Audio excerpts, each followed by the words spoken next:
How's it going, y'all? Welcome back to another episode of the Pod Squad podcast, name pending. In fact, we'll be voting, or starting the vote on it very, very soon. As always, I'm your host, KnTElixar, joined by the gang. I'm not on my own. What's up? Hey, how's it going? It's me, Tom. I'm at the TommyNT online. You'll find me in places. Number 3? That's like a real thing. We did it now. This is a podcast. People could binge this. And of course... Hello. Oh, every time with Marcio. It's every time. Every time. The camera hates me. Or loves me. Which way? Hello, it's me, KBeeDS, professional green player. Speaking of green bugs, we're so back. Oh my god. We have some sick bugs to talk about, but we'll do that later. All right, and we, of course, have our fourth and final guest joining us as well. Oh, wow. Oh, this is trippy. Hey, I'm Terry. I am Fanboy3's TO dude, judge, man, kind of, and known yellow enthusiast. One in the entire world. He's selling it so short. Digimon and Fanboy would, for our locals, Terry's the guy. Oh, so I appreciate it, guys. All right, so dude, this is so hype. When we originally talked about doing this, you were the first guy. We were all like, "Yeah, we've got to get Terry." Yeah, this is it's exciting to basically have the full roster here already. We do have some order of business as always. We hit 1,000. We hit 1,000. So you know what? We do tell everyone to like and subscribe because that's what we need to do. We are on YouTube and Twitch. But yeah, we finally hit 1K. So like, clap it up, gang. We did it. Let's go. I never doubted you, buddy. But yeah, so pretty much the other way to support the podcast now is to do the memberships. If you're also on Twitch, Prime subs go a long way to help everyone out. We'll be on Spotify as well. Just let people know that the Digimon podcast of all time is now actually hopefully going to be slightly more consistent. And thanks for all the support. Yeah, I guess we'll probably talk like other like milestones and like what the channel has going forward. But I guess in terms of other order of business, 2 of you went to Nats, 2 of us were at home. And we've conveniently positioned everyone so that like separate like that. But yeah, I guess we can go on to like a much quicker rundown of like how Nats, EU Nats was. We were on BT14, everyone else is on EX5, so our format, as Europeans are, was slightly different to everyone else's, but that's okay. We can never have anything. I swear Bandai actually just has it out for Europe. It's so sad because we were all like, maybe it's part of like our local scene, but I think we were just coping super hard over EX5. So there's like some parts of it where I'm like, man, wouldn't that have been nice? There are going to be some online events though, so European players don't get totally screwed. Oh yeah, but don't get me started on online events. Yeah, it's not the same. Do you want to go first, Marcio? You want to talk about Nats? Spoilers for the chat. Me and Marcio went to Nats. Oh yeah, wait. What's two? You're there. You're there. No, you're there. You're there. If I say the Paler people went, is that okay? Yeah. My black ass stayed at home.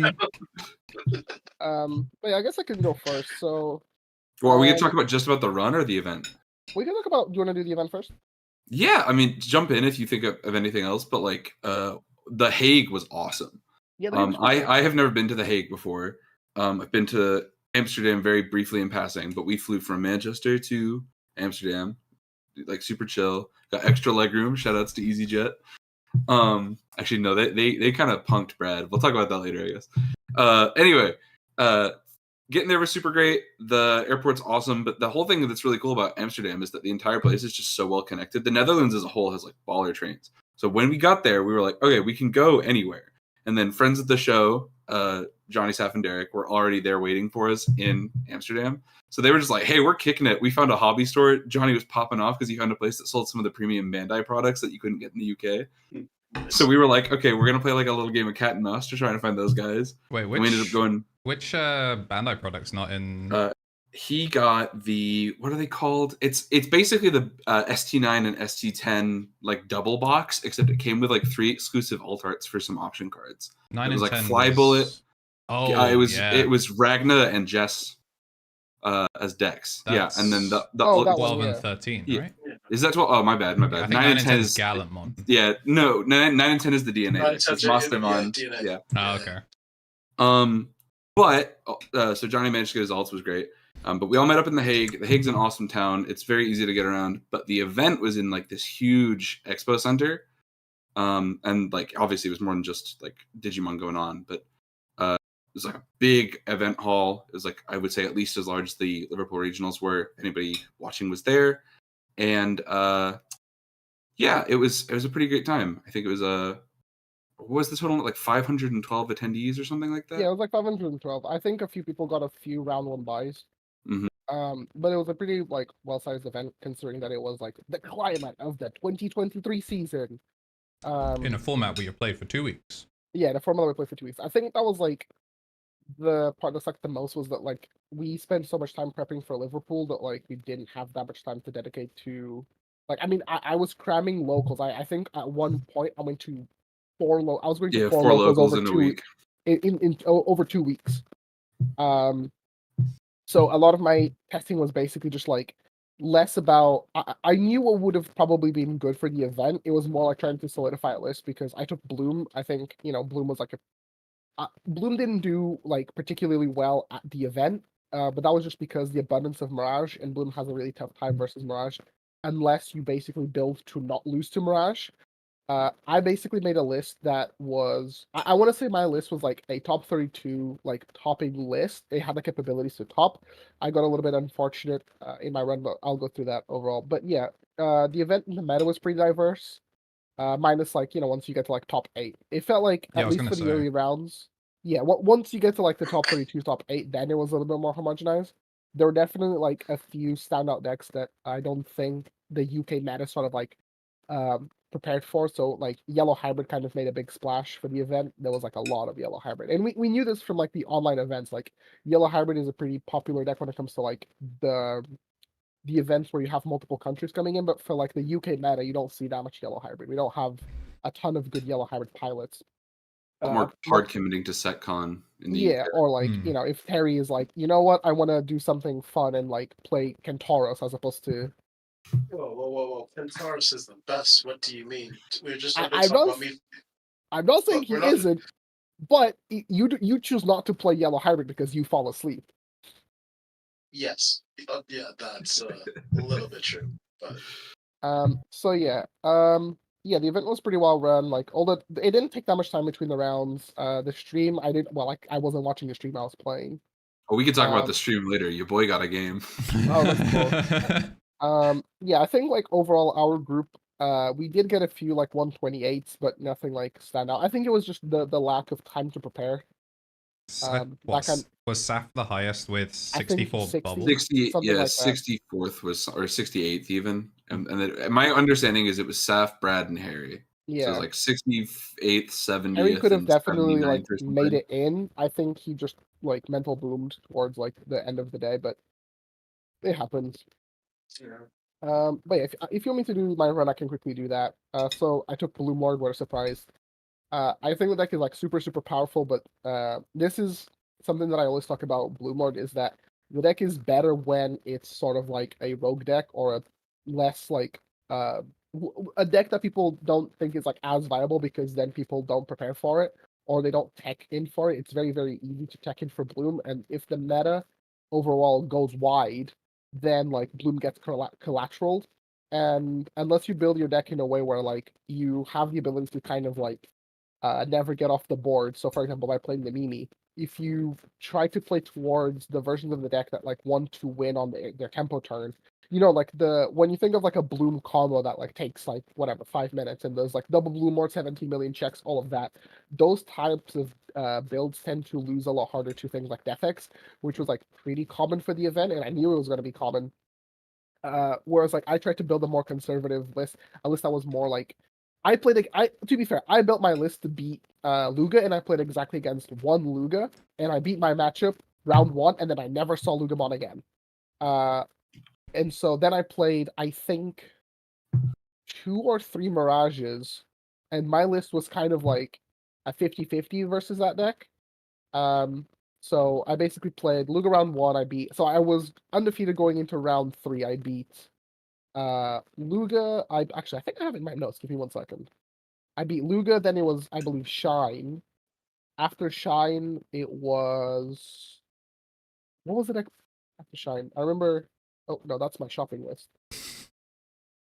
No, I stopped taking notes actually. Never Average mind. green vegetation player opening Yeah. a shopping list instead of a tournament run. True. No, I think it was like I played Red versus Digimon. Luga Shine. I think then I played against Shine again, but that's a game that I lost, and we were one game each going into game 3, and I opened like the worst time I've opened the entire season. Like this has not happened to me since EX3. I opened like Double Bloom, Agitar, Quartz, or something stupid like that, and a Pulsemon, and I needed to get into exactly level 4, and like I was not getting to that level 4. So I basically like just slammed down the Agitar and I put my opponent on show me something. He basically didn't have a Marcus, but he just like made the whole chain. He just went like 3, 4, 5, 6 in the back. So that was a silly game. Then I played against like Mirage. I don't know if my Mirage opponent did particularly well. But that was a game where I made a misplay one of the rounds, and that ended up costing me. I was basically down one round. Round 1, it was very winnable for me. And then it was like last round, last game. I needed to see like a specific piece, but well, my hand actually no. I knew that he was going to clear my board, and I made my board in such a way where like, provided he didn't drop exactly Madoki Betamon, I would have been able to clap back and like potentially win that round. He had the Madoki Betamon and he shut off like all my Evo reduction inherits, which sucked like really bad. And then I played against Mirage again, and I think at that point I was X3, so I was just playing for like 128. And that matchup was very frustrating, the second Mirage, because again, same scenario, and round 3, what ends up going wrong was I eventually take over the game, and I start swinging to his security. I'm like, okay, I can full clear his security, and provided nothing funny pops out, he should not have a way to beat me. And also, I just need to find one level 7. Like, I played 3 level 7s, and I needed to find one. And that would have sealed me the deal. Like, I maybe could have kept in that X2 bracket, right? For a little bit longer. And I swing in security, I think it's like 3 of the 3 cost Thomases all in the security. Ugh. Yeah. And I didn't have a Quartz, I didn't have a burst mode. Like, I searched and dug and dug and dug, and I just could not find it. So that was cool. My opponent clearly wanted it more. I don't even think my opponent did particularly well. It was just like very unfortunate. But the trick for Bloom to beat Mirage is to just basically like play Torikara Balmon, which is like the DP gain egg. It's like the egg that you can play that doesn't inherently like draw one, and just have to make your stacks in a way where like you're never drawing for suspending your stuff. It's tough. And then at that point, I was just playing for fun. I think I played against like Machine. I played against D Brigade. That was one of my ties. I got 2 ties. I tied against D Brigade, and then that's when I played versus Machine. And then my last one I think was against Melga. And this one was also particularly frustrating because my Melga opponent, he would like raise from 5, do a combo, and only check like 3 security, give me a ton of advantage. I would out the Melga by using like Hydra, but not even make a big board that would matter. And then he Death-X'd me. And I was like, okay, that's weird. Why are you running Death-X in Melga? That makes no sense. And so he wins that game because I check his security and Icewall shows up and steals 2 memories, so I didn't have time to like deal with like, he goes into like Omni X, and I basically like to out my Quartz, and I just needed like re-Quartz, and I had everything that I needed to. It was just I got screwed because he stole 2 memory from me. And I had to like progress the game state, otherwise like I was never killing him. So that kind of sucked. Game 2, same thing again. He does the Malga, 3 checks, and he's like, "Oh, surely you don't have another Hydra." I Hydra'd him again. I win that game because nothing funny happened. And then game 3, we basically just like went into time, and eventually like we played it out, and I would have won, but like we went into time, so I ended up with 2 draws. So it was like 3 wins, 3 losses, 2 draws. It was kind of a nothing burger score, but I felt like my list was really good. I just it was very unfortunate that like my X1 bracket, I get paired into Mirage, which is fine, and then I get paired into Mirage again. So and both every time it was just like unfortunate. But yeah, overall it was a pretty good event. I think knowing what I know now, I could have restructured my list in a way where like it would have been able to fight against Mirage a lot more efficiently. But at the time, I was like, I feel like Mirage is good, but not as good as people are making it out to be. And I was expecting more like Luga, Shine, things like that, which is what I built my deck to beat. But happens. Speaking of built your deck to beat, let's address it, Tom. It's just okay. I'm gonna rip the Band-Aid off. Hi, the internet. I went 2-7 in Nats. It was a disaster. It's my worst. Not only I went through and had a look. It is not only my worst officially sanctioned tournament run this year. It's my worst officially sanctioned tournament run in Digimon. Very bad. I played Red Mill Gallantmon, and it's not for. I'm gonna start with saying that the list was perfect. The problem was me. If I had been a little bit more decisive on my deck choice and my deck building and gotten more sleep, I would have been, I think, brave enough to play Millith. I'd been practicing it for weeks. I'd been playing it on the simulator. I was doing really well at events. I'd gotten good testing from the locals guys. Like, the scene was good. I was playing the deck well, and I knew my matchups very well. And I got there in the hotel the night before we started, and I was like, dude, I don't think I've had enough sleep to play this for 9 hours. And I regret it really bad, because what we then learned about the meta spread was that Millith had a chance to do really well. And the matchups that I hit throughout the day were the matchups that Millith would have helped me in. And if I had committed to that, it would have been really good. But we can get it started. My round one was against Shine. Not a ton of stuff to say here. Some minor misplays from me. Generally, the thing with Shine is I am of the opinion that it is slightly Gallant favored. But most of that is because most Shine players haven't tested that matchup and they don't really understand what they're getting into. It plays... Oh, I've gone again. No, we're good. It plays in kind of an interesting way where you want to try and avoid giving them the free value of Marcus Insecurity. And so Gallantmon is uniquely positioned to just burn the security or mill them. And so, like, we have lots of ways to go, nuh-uh, it didn't happen, to all their Tamer cards. And part of that is also, it is, like, very lacking in, like, protection from my mill win con. Like, among lots of control decks, like Yellow is kind of flavored that way. They just have a bad time with mill. It's usually a pretty safe bet.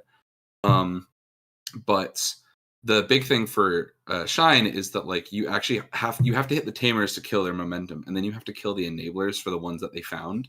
So, game one was just kind of like a relatively fine run of it. I won game one. It was just like Gallantmon pops enough stuff and I milled enough stuff till Crimson Mode plus a Guilmon Rush was enough. It was just like very textbook. You kind of make it work.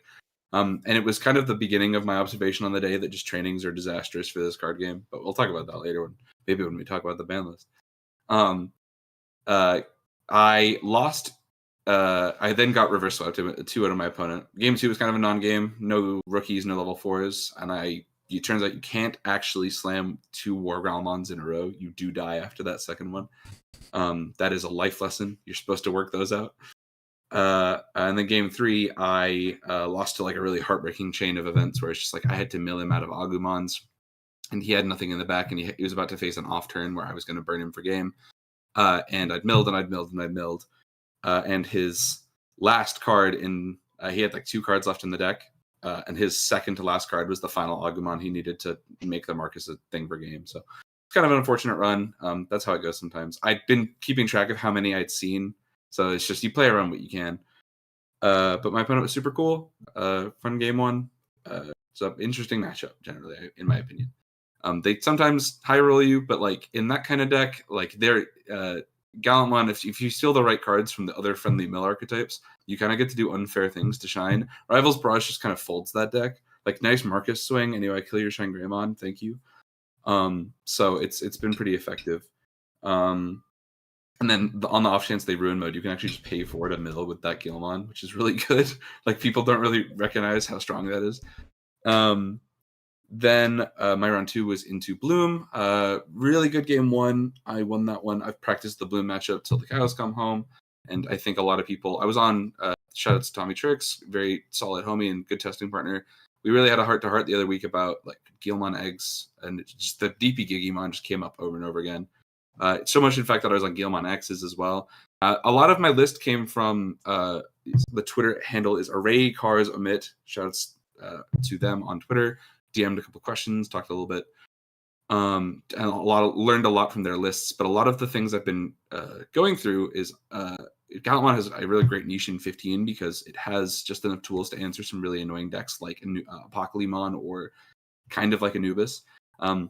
But one of the main advantages it has is Guilmon X plus the egg means Crimson Blaze kills every ace level 5 in the game, which was a huge thing for my run. We'll come back to that. But my wins my individual game wins were almost always carried off of the back of Crimson Blaze kills an ace Digimon and I steal the game. That was pretty consistent throughout the day. My opponent, I saw game 1 went great. Game 2 came down to like the last couple mills, and literally their last card in the deck was the HPD they used to kill me. And it's because I'd committed to some tempo where I was like, oh, well, I know what their bottom 4 is, and then the 5th card was the thing. But because you had to commit to that turn to go all in, I played another Alice that was the Quartz for game. And I was like, in the scenario where the HPD was in security and not the last card, then that was dubs, and I had it, but it just didn't work out. Game 3 was Red Hybrid. I lost that one. I was in and out of that in 10 minutes. Changes you make to Gallantmon that makes it beat some of these other things makes it way bad into Red Hybrid, so they killed me. Super cool. I feel like Gallant never had a good matchup into Red Hybrid. Yeah, it's not favorable. I think you can get away with it with like an increased count of things like Crimson Blaze and stuff, but then that's on them not finding Aldemon. So it's just like, you hope not to see it. Let's see. My round 4 was Uko Rookie Rush. That was interesting. My opponent was nice enough to talk through it all. Their list was something else. So it was a variation on the Uko list that had been winning, but not in a consistent kind of like. Was it like the red base one? Yeah, it was red eggs. It was like the core components to call it the Uko Rush that you would like the Guilmons were there, the Agumons were there, like some of the pieces that you were looking for, and then all the right floodgates. But they were teched a lot into black cards, and you're gonna get super hyped on this one, Terry. The guy had an entire engine builder on just resolving parabolic junk. It was a lot, but it meant his deck kind of just ran out of steam. Gallantmon is also so good at 2-for-1ing rookies. Like, it's just sort of what it does. Like, he can try and chip my Guilmons, but then the Guilmons are killing the Ukomons, and then his deck just runs out of gas. Did you Crimson Blaze for 0 at one point? Oh, dude, many times. Crimson Blaze's insecurity, he was like, oh, you're so lucky. Oh, my God. And I'm like, okay, man, I'm really sorry, buddy, but, like, you know what's going on here. And then he was, like, trying to keep track of Gallantmons, and then that was the first time that day that I'd used Megidramon to bring a Gallantmon back. And he was like, it does that? And I was like, nah, mine does that. Very funny. But yeah, that was a 2-1 to me. It's a very binary matchup. There's not a lot to say about the Ukomons. That deck will be real. Like, it's in 16, I think people legitimately have to be afraid of Ukomon. And 15, right? In 15, I think it'll be all right. But I think in terms of the Ulti Cup format, that deck is real. And just like in the meantime, it's plausible that you could see it in events. So it might be worth getting some games in. See if you got like a testing partner that will just play Rookie Rush with you. Yeah, Ukomons are now becoming a lot more readily available as well. Like, our local, now everyone has at least 2. Most of us have a playset. Thank you, Terry. Well, yeah, last week, Terry just like bringing the demo decks around. That was hilarious. It was like Delibird just coming through with early Christmas Iron Bundle. But yeah, that was round 3. Round 4 was Black War Greymon. That's an interesting one. I generally am of the opinion that I can do well into that one, and it was 1-2 to me. 1-2 to them, because game 3 I had just played into the wrong kind of lines. My opponent was on like a really high emphasis on Yuya Kuga until like have the option protection. And their deck was a lot slower, but they were also on Gaiumon. And they were on like a lot of Gaiumon. So I was kind of folded by the tech card that I didn't see coming. Just because like my entire deck is resolving on deletes, and if I get de-digivolved enough, you just lose. Black War Greymon X antibody, I think, is generally pretty free for Gallantmon. Like, they don't like if they're on a real black base build for that deck, they just aren't safe enough from that many deletions. So it can be a challenge. The one thing that was a little scary was the ST15 Greymon Insecurity. Plays out on Agumon. That fucks all my math up. It can make a lot of problems where it's like, oh, and he now has a small guy on the board. Really messes with me. So that was a all right one. But yeah, like the Gaiumons were really the thing for him there. And then at one point it was like a blessed as it might be, because I love doing it to other people. I did get like four checks, no options, Digivolve you, blitz you, like it just does that sometimes. Round 5 was the closest I had to a repeat match. I had Wargreymon in round 5. Went all right.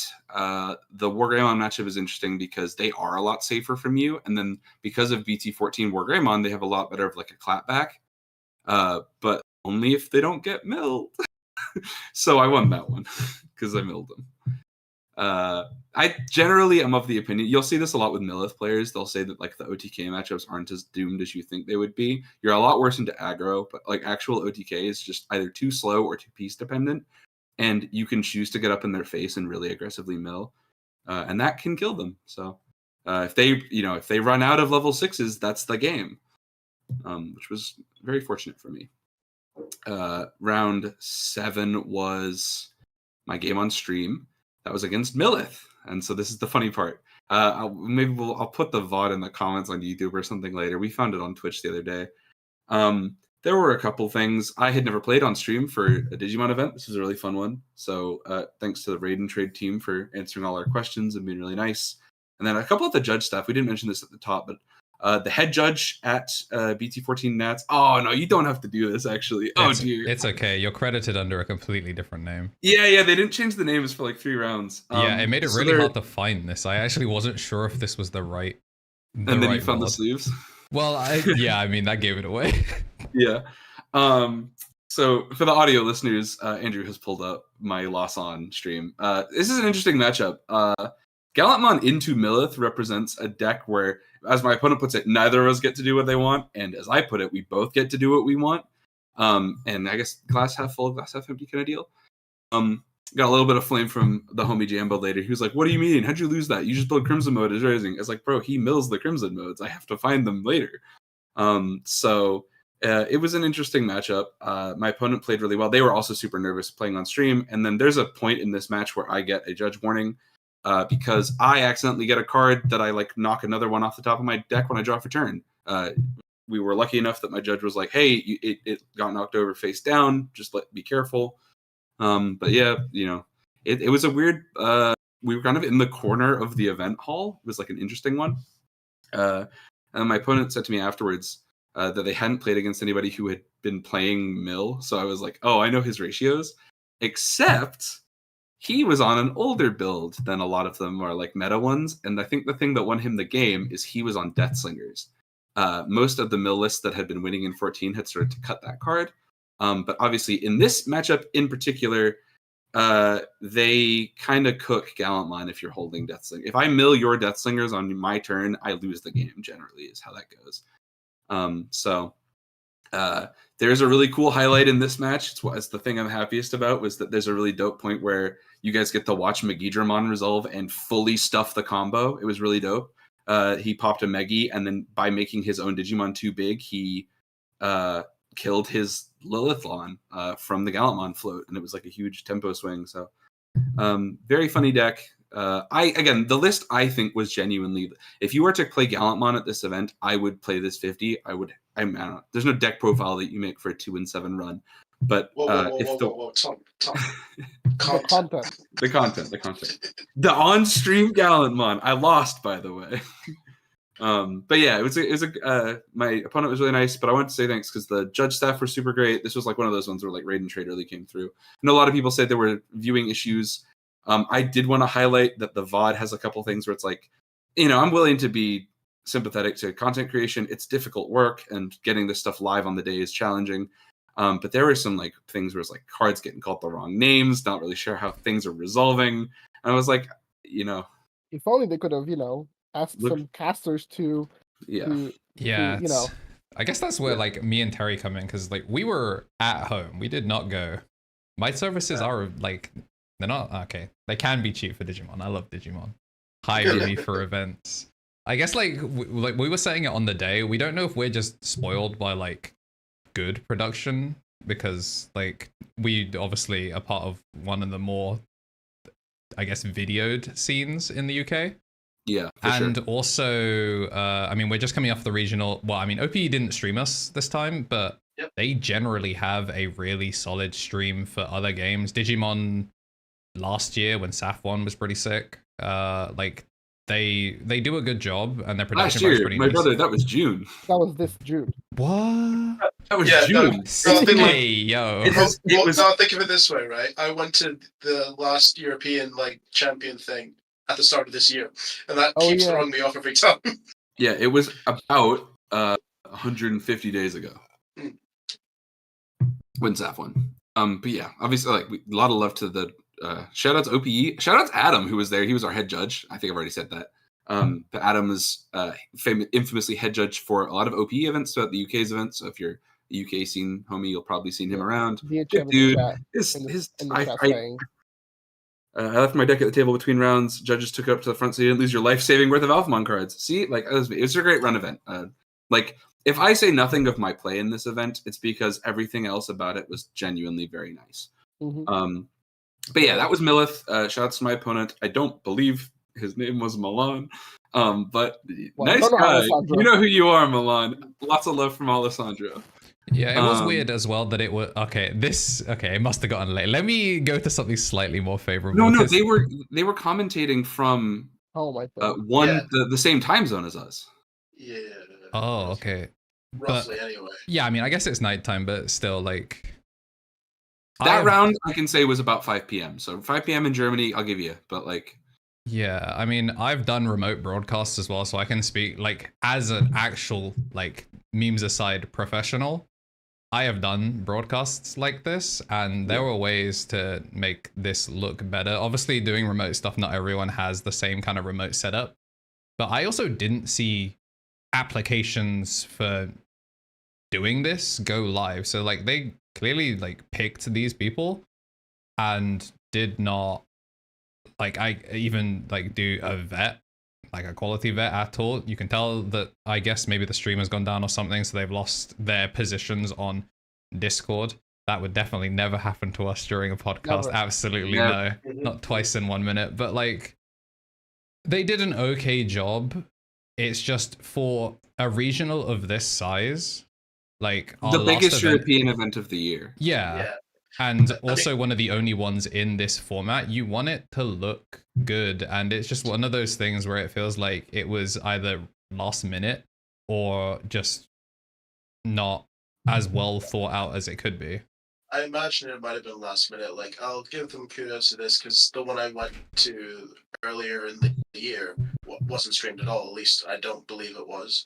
So getting a stream just generally was nice. And I admit, I was rather critical of it. I only even caught the last 2 rounds, and I think the camera had an issue, or sometimes they were a little lost in what was going on. And I understand it can be difficult, especially when you're remote casting. And I'm a bit spoiled. I've watched a lot of Yu-Gi-Oh streams. I know Yu-Gi-Oh's been going for a lot longer, but I watched production quality on that. Tom, you even had the opportunity to sort of work on one yourself, and I'm happy that they did try to stream it, but yeah, it's unfortunate that the stream was bad, but I take it's not even bad. The stream is fine. We're just picky or have high standards. I would take a lower quality stream than what we would want over no stream at all. And it's obviously for sure. I love that they did it, and the only reason I'm actually annoyed is because this is how much I love the fact that there was coverage and that I want it to be inviting to I think that if you never played Digimon before and you watched this stream, it wouldn't have left you with this is the most premium event of the year. Yeah, especially when One Piece, quite frankly, kicked the shit out of it, and as it does with all entrants and stuff like that. The stream quality being I guess on a different day, they'd ironed some of this out or just put more care into it because they knew more eyes were going to be on it. And it's an unfortunate precedent to set, but you'd hope that they can at least in future reach out to more people. And I didn't recognize the casters, but I'm also incredibly ignorant, so that tends to happen for a lot of things. I've seen Usman in a couple of. He's a big contributor to Raid and Trade. I actually believe he has some stake in ownership for Raid and Trade as an organization. But I've seen him cast a couple times. He's okay. I don't even want to speak in particular of the quality of the cast because it's not my wheelhouse. It was fine. There were moments where you get lost, but in a real-time format, like I've seen it happen with like Eggman and Digipanda when they were casting Nats. Yeah. At some point in the past, I will not give a time frame. There are sometimes, especially when you get caught by weird tech cards, like there are some times where you are just reading the card as is, and I know from experience, trying to get cards up onto an overlay or something to show off what they do is just simply not worth that. Too hard. Like overall, the stream was still like serviceable. It did what it needed to do, and my only actual thing is I hope next year, or I guess next year they'll probably put a bit more time and care into it. And I know it might be a small nitpick, but I typically like when the casters are in the room.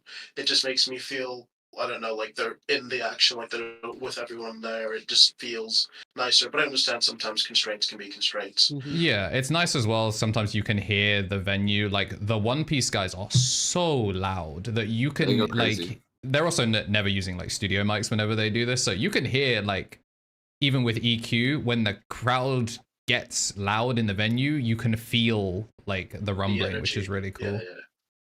As somebody that comes from Pokemon, that's the number one thing that like I genuinely believe Bandai is getting there with One Piece. Like if you start to look at the numbers, One Piece is getting, I would say the closest in the, it's no longer a little fish in the pond. I think if there was something that was really going to catch Yu-Gi-Oh! And Pokemon, it does feel like it could be One Piece, but I hope that just means the Bandai can take acknowledgement of that and be like, look what it could be. Yes, Kavinsky, another we just attracted all the Digimon YouTubers. I was like, I feel like I recognize that name. Yeah, did a fantastic video on Blue Hybrid, and it's like coverage a while on Blue Hybrid. Excuse me, catch up. An extravagant video, a very exquisite video on Black Royal Knights. That video was fucking. Oh my god! I watched that recently. It was really good. Classic. It was so good. I was like, damn. You know what? Black Royal Knights was like the deck that I never played, and like I kind of wish I played it in BT6 because like I played Agumon, but had I not played Agumon, Black Royal Knights was nice. But yeah, so Kavinsky's question was, do you guys know where I can catch streams of Digimon tournaments in the EU? It's a little bit of a wasteland in Canada, lol. Yes, streams, to be fair, Canada does have it bad. Like somehow Oceania has better coverage than Canada. It's tragic. Yeah. Canada gets like nothing. You have your YouTubers. You have your famous YouTubers. If Mario and Ben aren't awake, what do you even do? A Vault is here with a Vault's around, but he's streaming a run every camera. Yeah, exactly. Oh, dude, I love that guy. Yeah, man. I would say generally speaking, it's a good idea to follow OPE and Raid and Trade. Those are by far the most prolific social media platforms for it. But even then, like they're not like constantly like tweeting out events. Yes, the ones that are if you can speak Spanish, check out Digimon TCG SP. You'll find them on Twitter. They're fantastic. They have a circuit that they regularly highlights. Don't believe a lot of it is streamed, but a lot of it is at least like a lot of it will be clipped and chopped up. So the problem with streaming that we have is EU has this really cool thing called GDPR. I don't remember. I thought you were going to say Brexit. I mean, that sucks too. It didn't help. It did not help. But GDPR, basically, it's a data protection thing that stops you from, like, it gives us better control over what companies can do with their data. What that also does is stop companies from being able to collect that consent on the fly, making it very, very difficult in a tournament setting to stream stuff, but also record runs. Like, the reason that you see, like, Mario, Evolve, Ben, like anyone streaming their Ultimate Cup runs and nothing from people like me is because GDPR literally doesn't let us, like all the tournament organizers don't let us record our runs because like even if you got consent from every single person because of like how VODs are stored and stuff like that, you can't actually keep that data. It's incredibly annoying. You're American now. Yeah, so like that's why we don't have as much content. Obviously, for the big events, it's kind of like implied that because you've gone to like a convention and stuff like that, you can use it. Slides a bit better there, but like even the OPE thing, I had to like for top 8, I had to go. Well, I missed top 16, but I had to run around and ask every single person that was still in the event whether I could get photo footage just so I could use it. It's like they beat your ass if it's a challenge. I love content creating. But this is why we have, you doing all these all of our YouTube videos. So that's something, right? Fanboy 3 Locals getting some good content in. We are EU. Yeah, We I are was gonna definitely say. getting Well, content. in. you say it as a joke. We are the EU. I don't know what you mean, man. Unless you speak Yeah. Spanish, we are EU. Oh, well, I speak Spanish. What the hell? Yeah, I was gonna say. Hang Go on. Portuguese, Mauricio. Mauricio, bro. I speak Spanish. I speak Spanish, Portuguese. Like that's like pretty much all of Europe.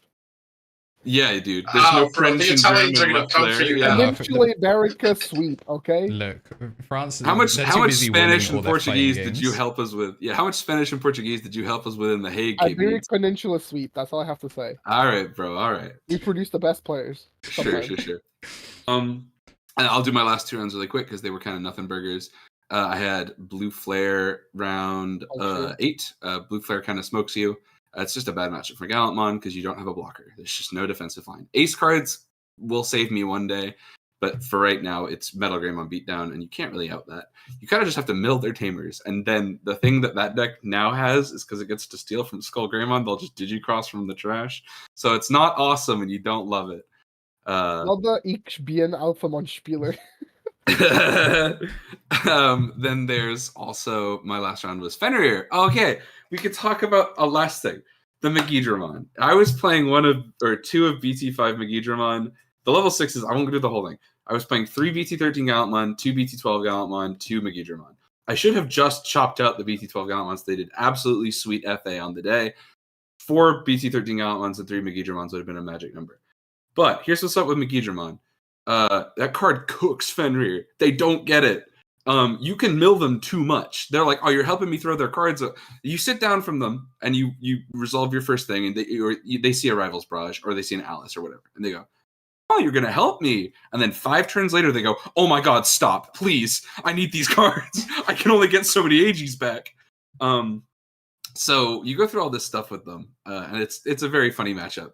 But the 2 a.m. sauce that DHM and I put together, shouts to Harry, I was like, hey man, the list I was like really taking inspo from was on the Megidramon because the on delete is broken. Well, Fenrir has to trigger my on delete. So free Gallantmons to steal lethal were very good. And then the one time I won that, it was free Gallantmon to steal lethal, steal turn because the Fenrir dies, and then lol Crimson Mood for game.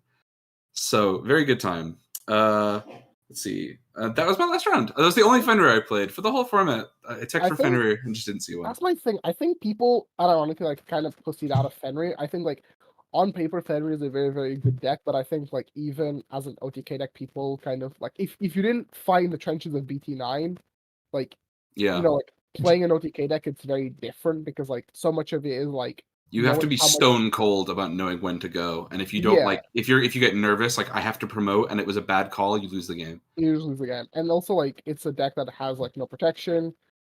It like always puts your opponent on like 3 memory, if not more, and then like it loses to some floodgates in some capacity, and like I think also a lot of lists were not teched to beat floodgates. I think there was like some sauce being like spread around.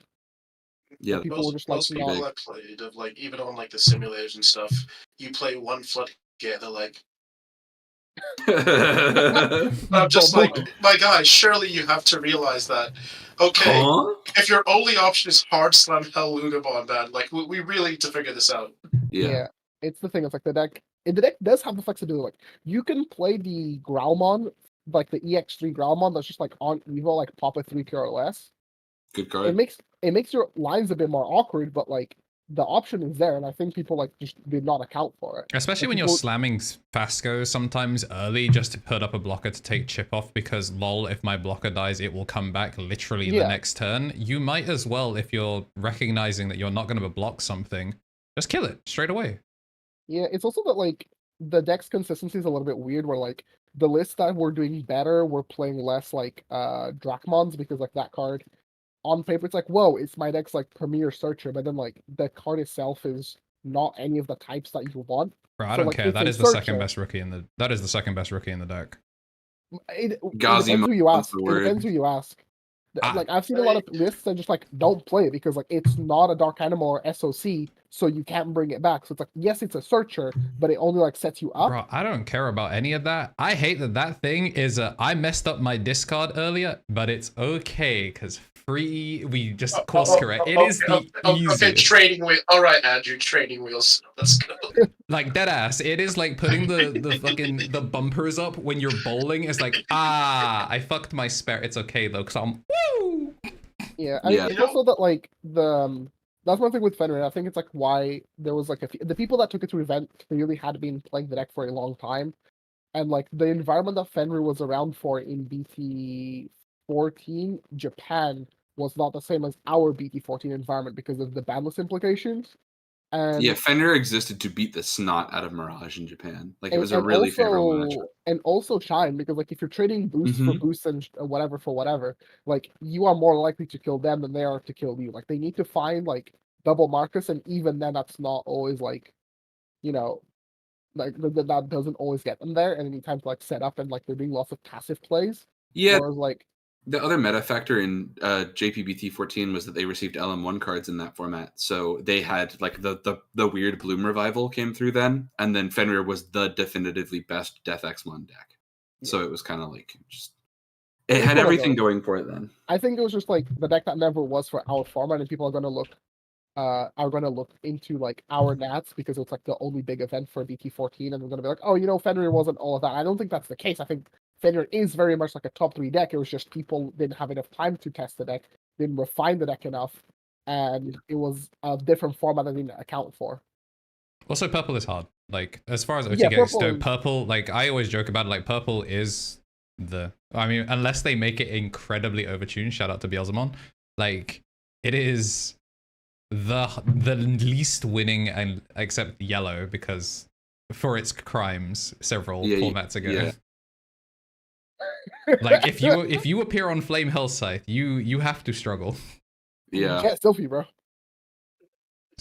Oh, well, guys, it's gonna come back. I come back. Easy. Yeah, easy it's gonna come back on the Banlist. I'm doomed. Announcement time. Yeah. Oh, I guess we should talk about the Banlist now, huh? Yeah, we should do that. Let me get the actual post up. But if we want to go back to anything else, Andrew, I have shared the raid and trade data. Everybody shut up. Terry, do you think Jet Sylphie can come back?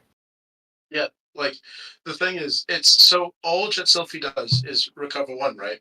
And I know that recovery means nothing unless you're actually playing like Setcon, because all you're doing is putting a piece that you could have had into your security.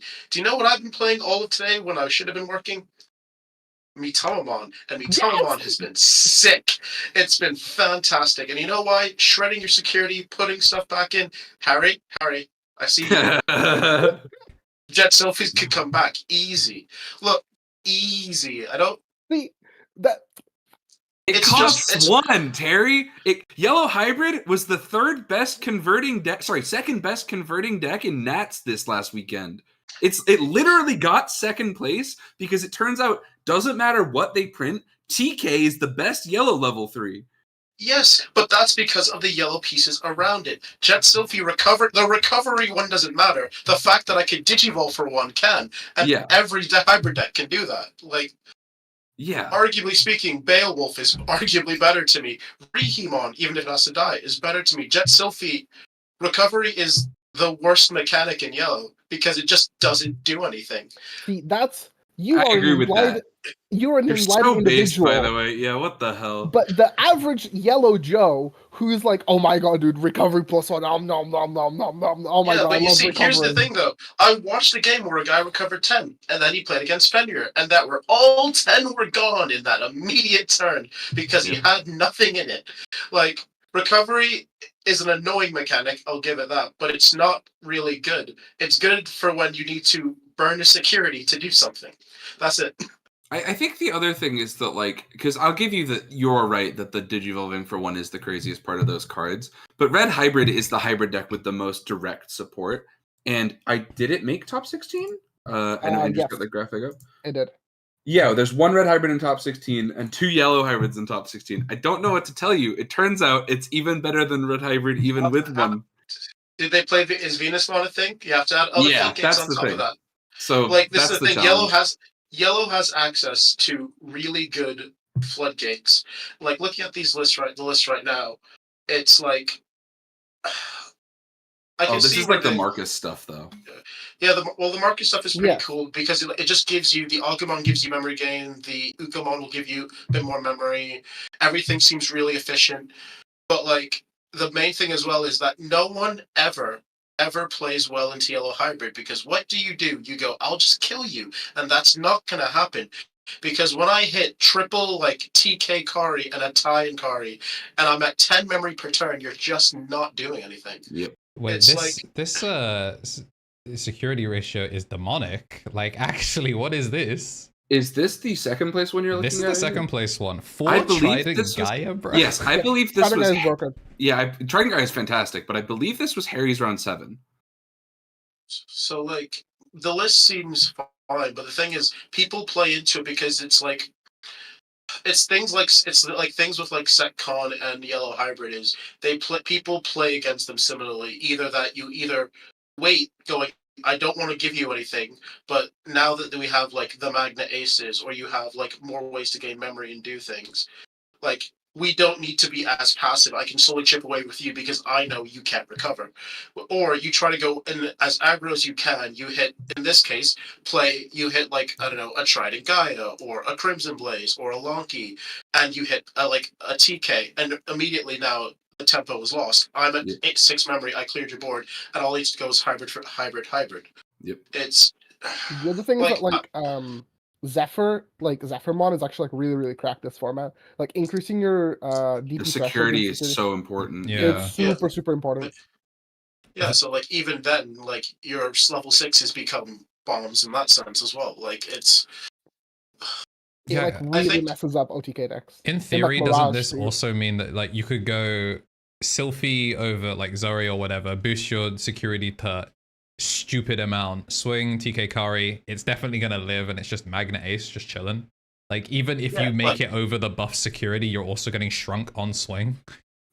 Yeah, like normal. And because again, if people are playing passively against you, you're on average going to be on like, let's say 4 or 5 security, because no one wants to swing in, hit a tamer and do so, which makes Magna Ace better because Magna will then get the -6k very consistently. Yep. Magna is only as good as the number of security you have, and when you're at 1, you're like, wow, I kill a rookie, sick. Like matters sometimes. Shout out to Saf killing my VMon. It's just like sometimes it comes up. I you know me with yellow. I enjoy the DP and shredding my security rather than recovery. But like, I think the issue is every person that plays against yellow focuses on the recovery aspect and slightly tilts themselves every time they go into that matchup because they're like, oh god, like okay, they're gonna recover again. I can't really be asked with this, and it's just having to find a different way of playing against it. Mm-hmm. Terry, I can shake you here. I give you guys Cherubimon back if TK went to 1. I'll take it. Yeah, fair. I'll take it. I think it would be more Like the thing is that like, can you go back to the second place list, Andrew? Yeah, I can do. It's on I think 1 Zoe. Yeah. Isn't that interesting that like the intended yellow hybrid support's just like gone? You well, just play all of the level 4s now, and that's it. Well, that's the thing. You'd play more Zoes if you had more Jet Sylphies, because right now you're more likely to whiff. It's like, it's also like why I don't like playing the 1 Geogray in a lot of like vaccine lists, because while I'm playing like 6 Tamers, paying 3 to then miss is awkward. And when I played like multiple Zoes and like a couple of yellow hybrid lists I played, it was just like, okay, I've not hit a Jet Sylph, I've not hit like a Zephyrmon or a Kazemon, so I've not gotten any value from that exchange, especially when I'm playing it for 3. Mm-hmm. So like, I guess the idea is second stack the Geogray gets value, because if you've already peaked at your security with Patamon, then you would know whether there's a tamer that will hit. So like, even though you're paying 3, you know that you're getting value. Yeah. It's nice for the second peak, but like, in my experience is that you can't afford to whiff on anything in the first couple of turns, because that's when your tempo is gone. Like, I played a couple games, I raised the Patamon, looked in it, nothing there, and I'm already behind, because I was like, with Yellow Hybrid though, it's a bit different for me, because, well, you're playing like 10 plus like tamers, so it's much more likely that you're going going to hit. And even if not, it's just like you don't really care about your level 4 bodies that much because you can just, I don't know, slap a hybrid on a new one. It's effectively going to be the same thing. Mm-hmm. Whereas with a lot of other decks, like losing that initial stack could be the difference between you winning and losing that game. Yeah, that's fair. Which is why I think the ban list looks so interesting, because there are so many of these archetypes that are on this little knife's edge of like being very, very, very meta forming. But I think there's like a component to this where we're gonna. I mean, you've got the post up here for audio listeners. This is a reminder: the ban list is getting announced on December 18th, 2023. So 6 days as of the live broadcast of this podcast episode. And it goes into effect here in the West on March 1st. That is about a month and a half after it goes into effect in this in the JP block, or sorry, the Eastern format. I think they're getting theirs halfway through January. But Marcio and I have talked about this off stream as well. I think this is very much they're letting us know that this is a ban list for the Japanese players. Yeah, they're like, this is for your BT15 decks. This is not an EX5 hit. This is a BT15. I don't think there's much to hit in EX5. I don't think we have. I gotta go one guy. I gotta go one guy. Okay, like, yes. The Garuru X maybe. Blue X antibody needs to die. More news at 10. But so, like, yeah, it's okay. I think this is also the redemption arc. If they do not fucking ban analog use this time, I'm going to which is its own, some people are running analog. Yeah, I mean, even then, yeah. I mean, DigiPanda's running analog in both. Yeah, but it's in everything. It's all the crazy stuff is running analog. So my thing was basically like, if you think about it, right? I actually think we might be getting the purple Gabus back. I don't think like Bandai kind of like. With scatter mode gone, like those cards are fine, but it's like the Gabus and the Garu X like kind of work together, or like the Gabus and scatter mode. If you get rid of scatter mode and you get rid of Garu X, then it basically means that like you can let purple Melga kind of like have at least like its Gabumon rookies. It'll only be as bad as the Greymon deck at that point, right? Where like it has the 1 2-color X and then the rest will be the same. Yeah, kind of. And so it's like, okay, you guys can have your rookies back if you want to play the purple base, because like the purple base is like more control, even though it's like worse. And then like they're not super worried about the purple base anyway, because like BT15, this is a ban list for BT15. So at that point, Garu will have like its like blue bottom end, and that's when the deck becomes like really good again, right? It's like the turn 3, you're dead. Pokemon's one, please. Just. Yep, Pokemon. Yep, Pokemon. That card's annoying. Pretty sick of him. Would that be the first? That's the first. That first egg, yeah.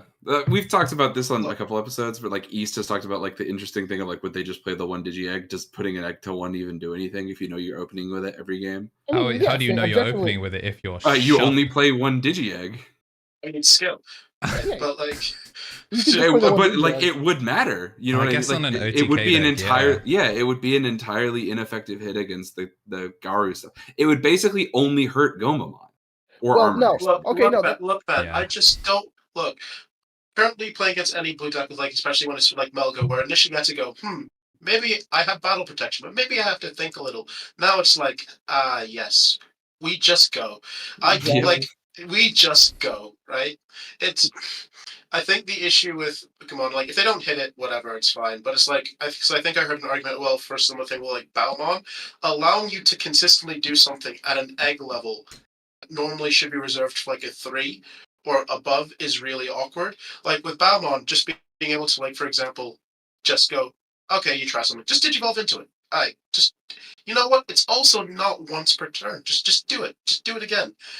That level of consistency at an egg is insane when you look about, like, normally an egg is like give you a draw or give you a boost. It's to help your game plan, but it doesn't like immediately set up your game plan kind of thing. And yeah, they've been moving towards those kind of eggs, I think, which is an interesting design perspective. But eggs have been so good in the last 5 sets. Yeah, it's unreal. I'm okay with like eggs being like a good card in your deck as opposed to like a deck building requirement. Like you're playing an egg because you have to. Like I'm okay if like this egg like contributes to my game. But I think like a good example is like the Modimon egg, like the BT15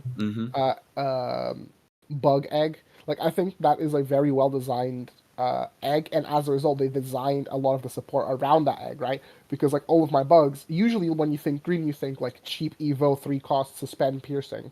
But notice how Hercules is actually 4 cost, and that's because like it's deliberately trying to trigger the Modimon so you get that end of turn combat attack. So like a lot of your support is like overstated because like it's accounting for the Modimon. Like that's good design.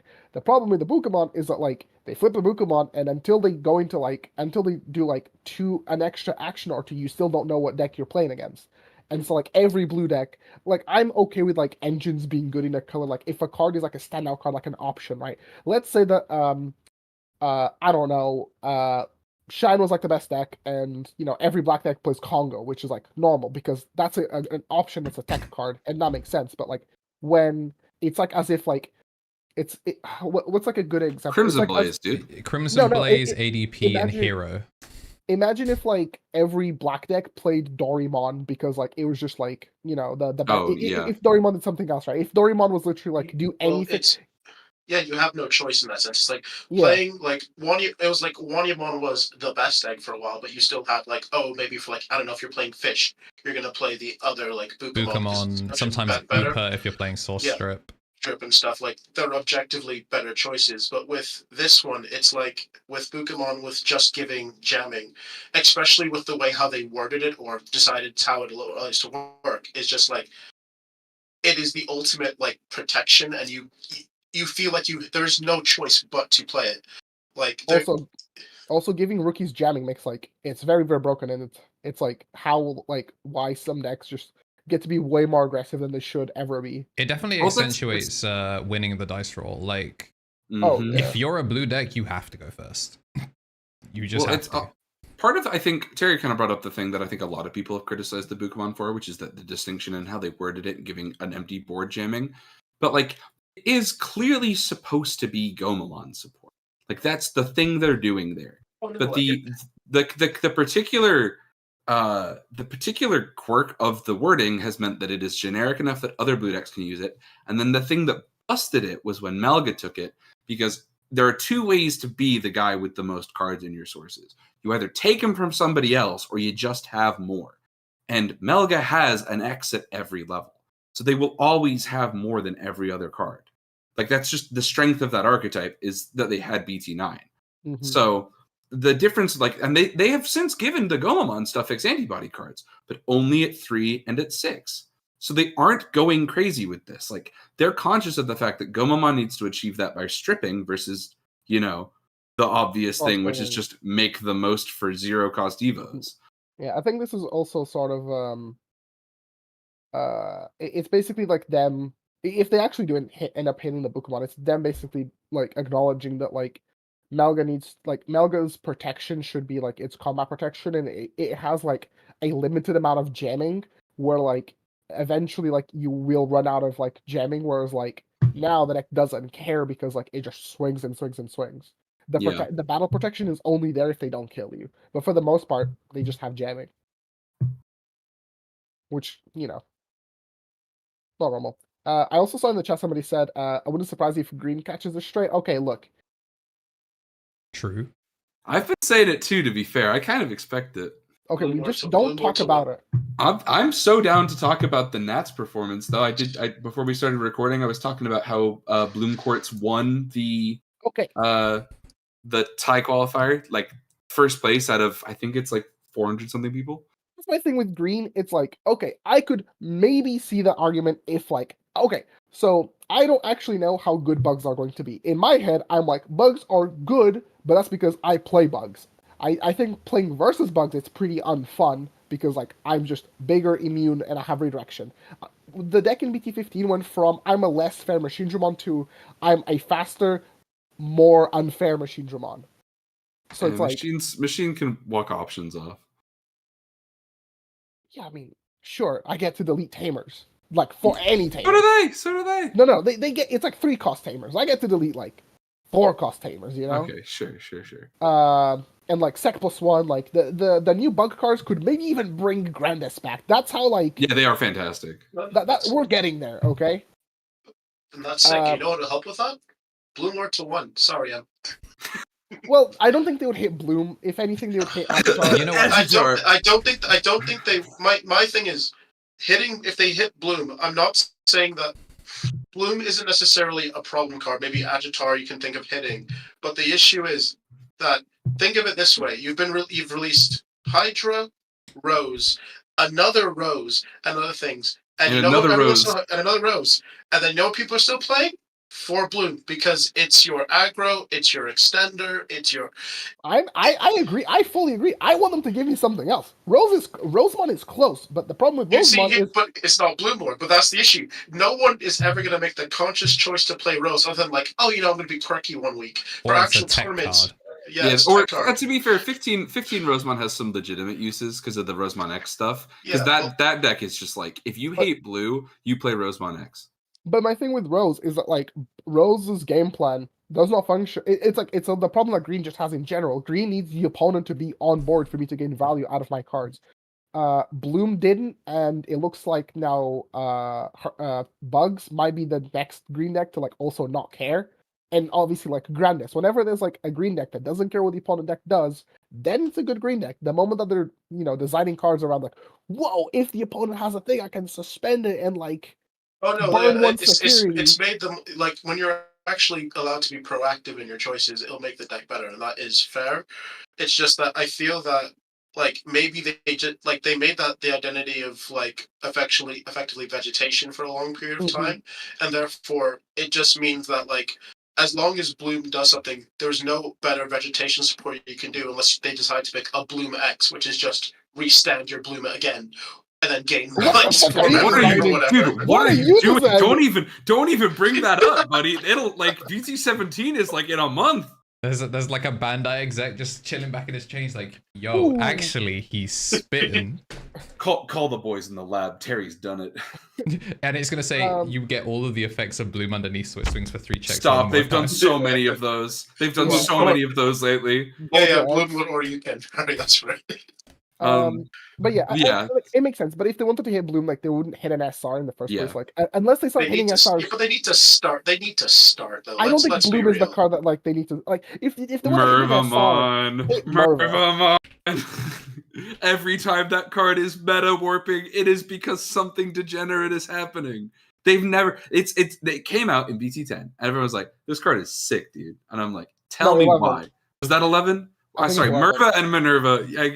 Minerva is 10. Merva's 11. That card came out in 11. Everyone told me, dude, this is loop, but cool. And I went, okay, show me why. And okay, actually, it's not. It's the same thing. We're going to do Cerberus stuff. I'm like, okay, cool. Let me know when it, like, do your whole thing. And it was the deck that, like, it was another one of those, it could have been. It never quite hit the mark, but, like, it was just sort of toxically doing something irritating. And anytime it has since popped up, it was up to no good. This is just one of those cards. Merva Heart is like an example. Merva Heart is exceptionally toxic. That deck is disgusting. That's because of Gravity Crush and I'm sorry, Terry. Blinding Ray. Yeah, but like, look, I'm only down to 2 Blinding Rays and me TommyNT. It's fine. Don't worry about it. Okay, but like I think this is the issue. The idea of like hitting SRs because people have been like, I don't know, maybe it's kept them cheap or like people might complain to start hitting SRs because like the value, but as you all know, I feel Digimon is worthless. Wow, my £5 SR. Wow. Yeah, I know, right? Move on. Get that Pulsemon out of there, Andrew. No, I'm just saying there are like the first secret rare to get hit could be people talk about. That's not a secret. Death X is a secret. Oh, Death X is sorry. I thought you meant Quartzmon. No, I'm just looking like the first like SR to get hit. I'd say Merva's probably a good candidate if anything was to happen because of EX5. I could see them hitting. It's because it's because a lot of purple decks have just become Merva, or I guess if you're feeling cool, I guess like you can do the purple Melga stuff. I guess. Or like Fenrir. Yeah, Fenrir. Okay, Tom, which Greymon? I need to narrow it down. Sorry, my bad. The SR. So I was talking about this off stream before, but this is something I think about. Is like if they are going to establish a precedent of hitting SRs, I don't think they're going to do it for the balance reasons. I think they're going to do it because there will either come a scenario where hitting the support isn't enough. In this case, like I would love them to hit Mervamon. I think they're going to shoot Ignitemon in the head. It's Ignite or Blue Arrow. Yeah. I actually think Blue Arrow would like really hurt. That would just be like I don't know. You'd be on the Shaman box instead. Does Calum like Blue Mirror? Like, am I in trouble? Yeah, if you think Caleb. No. Caleb's looking at Loop. Oh yeah, I gave Caleb my mill list, so he's gonna get my Black Grommon's hit, which is a bummer.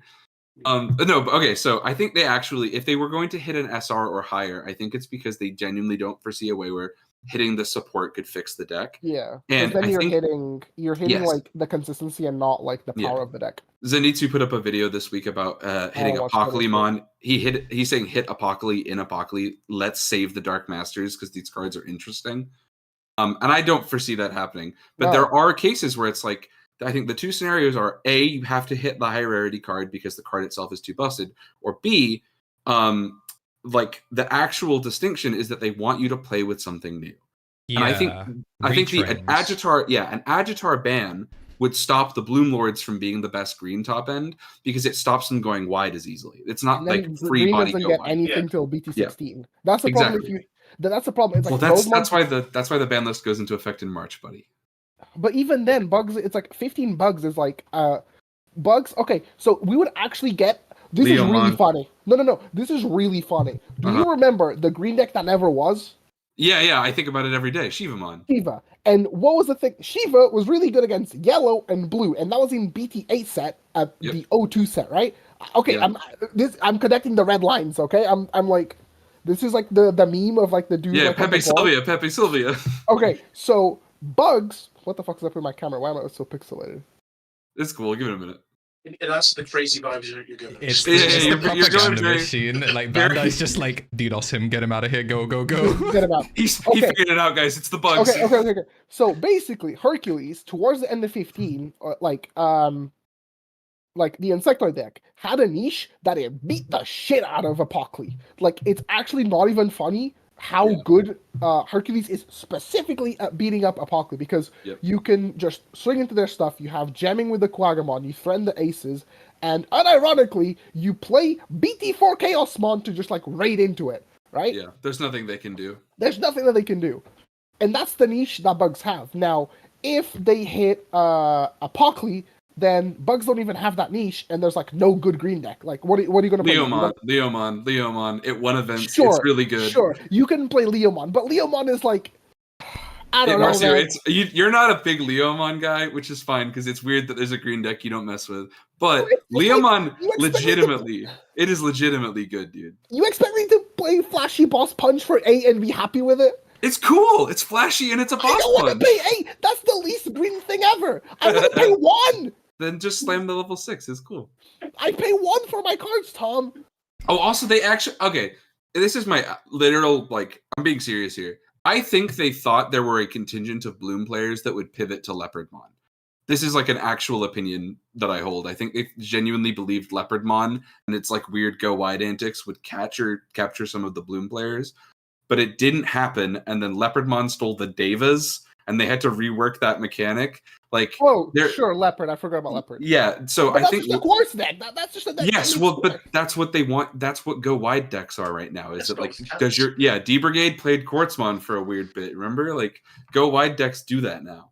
And so when it comes to like the actual hitting on the green cards, I don't think they'll neuter the top end because they want plants to be real. But like, I think Agitar is in the most danger for 2 things. I think it's 1, because this ban list comes out in March for us. So by then we'll have had BT15 cards, and they'll be like, don't worry, guys, it sucks to lose Agitar, but you have Lilymon now. And it's like, it's not the same. It won't help it. Oh, but it's also extra annoying that we won't even get Quantum. Yeah, it's the reason why the deck is good in Japan is because it has Quantum. Oh my god, yeah. Here, I'll post the link in the chat, Andrew, so you can pull it up if you're so inclined. But this is the this is the deck that Am I still paying the sins for HBD? This is literally Grandness without Pulsemon. I mean, they're gonna hit HBD, right? This is this time for real. Man, we all pay for our sins for our mechanics in one way or the other. Just deal with it. Is this deck playing it? Yeah, got rewarded. They got Tommy Himmy back. That's bullshit. No, he's gonna be like Offset, where we just have like graduation pictures of him leaving jail 6 times. Yep. They keep sending Tommy back. He comes out, he hit like someone on the balance every time team he gets another stripped for 6 and goes, nah, get his ass. Are you showing me a list with 3 Agitar? Yeah, this won. This literally got first place. Yeah, but it's like best of 1 Japan, so it's like. Oh, okay, but there was like 500 people and 7-round Swiss. Like this is the closest analog we have to our regionals and nationals. I mean, that's like a Saki list. It That's won and it got 4th at the 3v3. Whoa. Yeah, well, I mean, sacking is part of the game, man. Like, what do you mean? You don't need legit, dude. Quantumon, you just don't care. They'll also just see it when you need it. Just be better, man. Just see it when you need it. Quantumon and Merciful modes pick up. If I don't get to play BT15 with Palmon X and Quantum, I'm going to be so mad. I'm going to be so mad. To be fair, I feel like they will magically just like what? How many releases do we have until the ban list comes out? 3. EX5. So two. We have EX5 BT15. EX5 BT15. And it's 2 weeks into BT15. Yeah, it's basically 2 weeks into. Right. Okay. So that means there's which is the amount of time for Cross 4 is hit, by the way. We also know what we know EX5's box toppers. We don't know what they're giving us in 15. So there's a very real chance. What are you talking about for EX5? Oh, I get my last plugin, so I'm happy. Oh. Yeah, he finally gets yellow plugin. Okay, I'm gonna still get Prism Guard for Hunters. Yeah, Do they play that card? Like as a one of maybe. It competes for space with the other one ofs. Yeah, the overflowing power and other nonsense. Yeah, it's kind of scuffed. It's pick your role play. Hey, to be fair, Hunter's got a top in the 3v3 last week. Hunter's so getting a top? That's crazy. It got top 32 at a... No, it got top 16 or even... No, I think it got top 8. I'm not talking about Nats, guys. I'm talking about in the Japanese format. I'm talking about Euros. It got top 8 at Euros. Yeah, it got top 8 at Euros, but like Hunter's has a bad Apocalypse matchup, generally speaking, and even then it's still topped. So, although 3v3s, yeah, you know. Yeah, I guess, but... I think we've complained a lot about plants. I genuinely think they might hit HPD. I think Agitar should be a little worried. That's fine. If they want to take HPD, that's fine. Just let me play plants for a little bit longer. Is there any? Oh, we've talked about analog. We've talked about Garu X. I feel you wanted to lean in on the old boost cards. Dude, I hate trainings. I hate cards. trainings. There we go. You're right. I forgot. I hate these cards. I want them. My fellow Americans, let's just get them. If you own them, throw them away. We don't. It's bad for the game. We don't need them. Give one to your friend. Like share them among your friends because that's how many you should be allowed to play. Yeah, maybe two. These cards are. If they hit trainings to 2, I will catch fire in the street. It's not. That card is so toxic. All of them are bad. If you've played Digimon in BT14, especially here in our format here in the West, it's like rookie in back training. I add the tamer. Next turn, it's free play the tamer, and it's like you could flowchart this. It's unbelievable. Look what happened. Like people are like, "Oh, I hate Patamon." It's like, yeah, I hate Patamon too. But dude, he's doing it for nothing because trainings are around. Like Patamon comes into the Anjumon out of his security, and then the training evolves him into whatever else you need it to later. Like it's just bananas. Look, right, just let me go all the way to a level 6 for nothing, and then spit out another guy, and then have my fun. You had your chance. They gave you shine. When I do that, then that's not okay. Yeah, because man, I'm paying like all my security for it. I have to not die. Yeah, to be fair, I'm sorry. You do all of that, and then you end on a quartz after, and I'm like, I'm sick. Let's go. I will say for yellow players, Terry, you did have a chance to play Shine Greymon all year before that deck got hit. You know you could have been evolving for 0 the whole time, right? I have done that. But with Tom, we've been over this. I hate Shine. Amen, I hate brother. you Shine with all of my burning passion. I have because I don't high roll enough for it. I just don't. I just don't have that skill. Straight up, I have this thought like twice a day. It's like, as the Gallantmon lover that I am, I should have just been OTKing dudes with security burn Shine Greymon. And then I play it and I'm like, actually, these hands are unusable. I couldn't be paid to do this at a tournament. I will barely stomach War Greymon. Yeah, I was gonna say. If they want me to play a green deck, actually make the Cherubimon deck come out like a month earlier. Then we can have a discussion. Well, I think that stuff like that is cool. Like building, for example, like the trainings were a generic way to give decks a lot more consistency, which is nice. But the issue it falls down to is now they're too cheap for what they do, and they give you access to everything. Stuff They're like free. Yeah. Well, it's Cherubimon that also costs 1 and give me another draw. That'll be sick. But memes. But I think things like the Cherubimon, like seeing the Cherubimon that just lets you like reduce the cost by playing like another body or by 2, but it being like a level 3 that you have to commit to actually having like actually having on board is quite nice. So stuff like that I think would be more interesting. Giving it to like Digimon, I think, is a useful way to do it, because even though the trainings themselves are insane cards, there's still the weird moment of like they're only as good as what you find off of them. Sure, Which I agree with that. can be kind of weird. It's basically like why they're so strong in tier 1 decks and like okay in like tier 2 decks. Yeah, because if your engine is already cracked, they are just the lubricant to make the deck go even better. Yo. Well, I'm sorry. Would you say motor oil? Fine. Anyway, No. is there anything I want to talk about? One more thing before we finish for the day. So, has anybody else got anything on the ban list they want to shout out?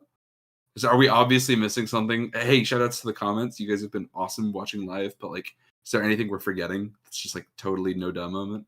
I don't know. This is like the current list where wisdom No, training. Draymond, shut up, you nerd. You're not getting it back. I saw a tweet that made me laugh, which was that they should, instead of hitting Agitar, they should hit BT13 Sunflow, and I've been thinking about it for a couple days. It's like an all right hit, but like it's not the hit Bandai would ever make. It's like BT13 Sunflow is like sure it makes 100% balanced in my opinion. It's my pure memes hit the like BT10 Palmon and the BT whatever. Oh my god, kill the searchers. But it's just like it'd just be funny though, wouldn't it? The Rosemon, if you hit the Sunflow, then you kill Rosemon because like Rosemon is reliant on that card way more than Bloom. The other really weird thing about it is we're about to get the newest type of floodgate. The if you can't suspend. So like that Sunflowmon is incredibly annoying. Like when they go like 6 wide off of chaining Sunflows, and the last one is reduce this bloom down to 1 cost, and then you like explode. Very annoying. When you have Dianamon go, you stay upright. Yep. It's I like this is what I mean. I don't think they're gonna hit the Sunflowmon, but I've been thinking about that. It's like they shouldn't hit anything. Okay, hit HPD, that's fine. I'm cool with that. There's no analog youth on this graphic. Can we just make really sure there's no analog youth? Speaking of, it'd be Cool Boy this time as well. Just like it'll be like analog youth is gonna look him dead together. in the eyes. Fuck that card. Wait, machine's fine. I mean, he's kind of spitting. Yeah, look, I as a guy who has played an X antibody deck or two, and I know we have Mr. the best X. Statistically speaking, the best performing Western X antibody player is here in the chat live with us today. Cool Boy probably he's not broken right now, but he might be again soon. It's one of those weird things that like some lists don't run. Not everything needs Cool Boy. Yeah, basically Alphamon and Melga, and like Melga, it's a maybe. Yeah, whereas Analog Youth is a purple card in disguise, so as long as purple is threatening tier 1, then Analog Youth will... Purple in disguise. You could fool my Ravemon deck. My trainings love sending analogs to the bottom. Yeah, but largely, most of the cards you've picked here, like bar, I don't know, like, let's go with Death X and things, it's the issue of they accelerate your game plan far faster than they probably should be. Because the issue is like, 1 Cool Boy, okay, fine. 2 Cool Boys, okay. And if you ever have 3, and especially when your Evo is for free, you're like, well, I guess we had a good game. GG's, I'll just scoop them up. Evolve for 0, draw 2, have enough memory to play a brand new Cool Boy, so when you X-Evolve later in the turn, it results like, okay, cool, sure, whatever. Oh, I guess you can probably get rid of like the Greymon. I think like if they actually want to ban cards, like ban the one-ofs. Ban the one-ofs. I mean, yeah, I guess that just applies to like all the one-ofs. Hot take, ban the one-ofs. Yeah, I think that'd be interesting. Yeah, I'd take that. But like when I was talking about the Gabumons, it's basically like if they actually want to bring back the purple Gabus and then like hit the Garou, I think that like makes some amount of sense. But like to be fair, even if we get the Gabus back, by the time that like you would want to like the Gabus are only good for purple Melga now, like in EX5, and this Banlist is for 15 anyway, so that doesn't matter. Yeah, but you're only thinking about Melga. Think about how like fundamentally blue is ruined. That is like, a hit for Apocalypse. Not even that, just like blue is ruined as a color, and purple to some extent. Like Billstar like too. Full Force. If you're not abusing Bukamon, you are abusing the 2 cards next to it on this graphic. Yep. So like if you bring back more Gabumons, especially ones that pitch, not just blue, but purple is also going to be the same 15, 20 cards, depending on what's on the ban list. Plus, you get to find out what deck you were playing against turn 3. Blue-purple is not a very, like, normal color combination. It's, like, two of, like, the independent, like blue, I think, like, Bandai Blue is, like, has always been a thing. I think, like, blue is, like, the strongest color in the game. There are very few times where, like, when blue wasn't good. And, like, purple is always, like, that color that's, like, whoa, the big brain color. So it's, like, when you give jamming to the big brain color, not that much big brain anymore. Well, it's also just that those two colors are just the ultimate level of, like, ultimate level of consistency/resource management, because if it's not in my hand because I drew 10 cards, it's in my trash and I can get it back. You have that sort of thing of, like, it's the same reason why I kind of enjoyed playing Mastodon, even though it was really weird, because it was like, if it's not in my hand, it's in my security. If it's not in my security, it's in my trash. And one way or another, I'm grabbing it. But Mastodon is crippled by the fact that I can't free play Mirai. EX6 soon, brother. It's coming. EX6 is so soon. We'll see. Those cards are like €10 in the EU now. It's crazy. Those, like, if you haven't got your BT11 Angels yet, you should get on that. That's a message to chat. What's the next section on the pod? Or I want to talk about BT16. Yeah, I know we're running a little late, but I am never going to get this opportunity to hype up Pulsemon. I feel like every week we overshoot. That's fine. Let's go. All right. I got my Pulsemons on me. You are not playing that Pulsemon. You are not playing that. I think you might play it as like a 1-up. No. That means you're playing like green. You're doing Achillesmon. Achilles sucks cheek. Achilles is so bad. Nah, I get the I've used him every now and again. Yeah, he's alright. Yeah, bro, 2 burns with 11k base. 11k base. Look, let me point out, that is the sin that Yellow has had to pay, that criminally every single good Yellow level 6, is capped at 11. KnTeLixar is like 5, but he's useless until you're basically near death. So, which is also why Cherubmon's great. Like, all those yellow lists that would, like, that 1 week that you showed is like, basically everything that won had jamming. It's like, interesting. How much does Mitama have? Is he 11 as well? Yeah, Mitama's 11. Yeah, that's the caveat. You need to be, it's like, because you can shrink guys, right? You don't need to be that big. And I'm like, I'd much rather be big. You know, like, it wouldn't hurt. Can I just be big anyway? Okay, but now you have the jamming Tama, so it's like you have the jamming Tama, you have TK Kari, and if something raids into you, you got BT16. Yeah, Barrier is pretty based. Barrier is interesting because, like, it's funny with Mitama where I'm like, I'm not dead because you can't. You're at security attack -2, but for the love of God, please don't kill this Mitama. Do not raid into me. Do not raid me. Do not perceive me. I'm not here. Don't even notice. Yeah. We're on BT16. Let's talk 16, boys. Because I've heard so many comparisons, Marcio, and I keep joking. If BT8 was the GOAT, Yu-Gi-Oh players, this is a reference to an old Yu-Gi-Oh format. Anyway, there you go. If BT8 was the GOAT format, or this is the Edison. BT16 is the Edison. This format has the potential to be the best format of all time. Potential. Yeah. And we didn't get a Bozo card. There was no Bozo card. I've heard some... I didn't realize, in my little nuclear bubble of Digimon players, I think this is just a hype amount Rapidmon X, but I've heard a lot of people call that the Bozo card. Rapidmon was a Bozo card in BT8. If the X antibody card is also Bozo... It's kind of a Bozo card. I love it. It's really funny because this is a green and yellow card, and me and Terry are excited about the card for different reasons. It's also a vaccine, so you can emissary. I forgot emissary. Can we just put emissary? Okay, there we go. Emissary's on one. Yeah, fine. I will accept emissary being at 1, but argue. Wait. Can I keep emissary if you hit all the TKs?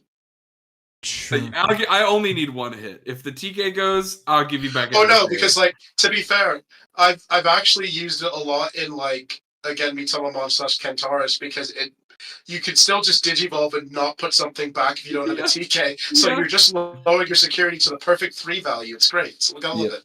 Cards are wild. And that you're also gonna get your equivalent of Awakening. So it's like, you know what? 1 memory, that's a bit cheap. What if for 3 I cannot be DP reduced? Yeah, these cards are fantastic. I like that term. Please stop that. But yeah, so we'll do a quick crash course. Yeah, you want to bring up card dev, Andrew? So let's do a quick crash course on the decks. I'm so glad we This got is Terry gonna for suck this week. listeners. This is also Audio listeners in shambles. That's okay. should- We're visual on 3 because even Spotify, I think it was episode 2 or something. I was making fun of Spotify users. They have the video because my ass is lazy.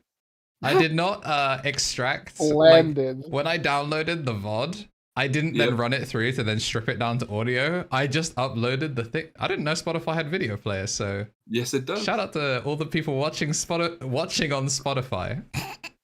We appreciate you. Yeah, Derek. deadass. I think everything where you are an audio listener, you made a choice. This is on you. You could have been a video watcher, and you're an audio watcher. Some people drive, guys. They podcasts are for the car sometimes.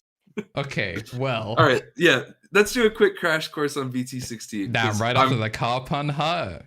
Yeah.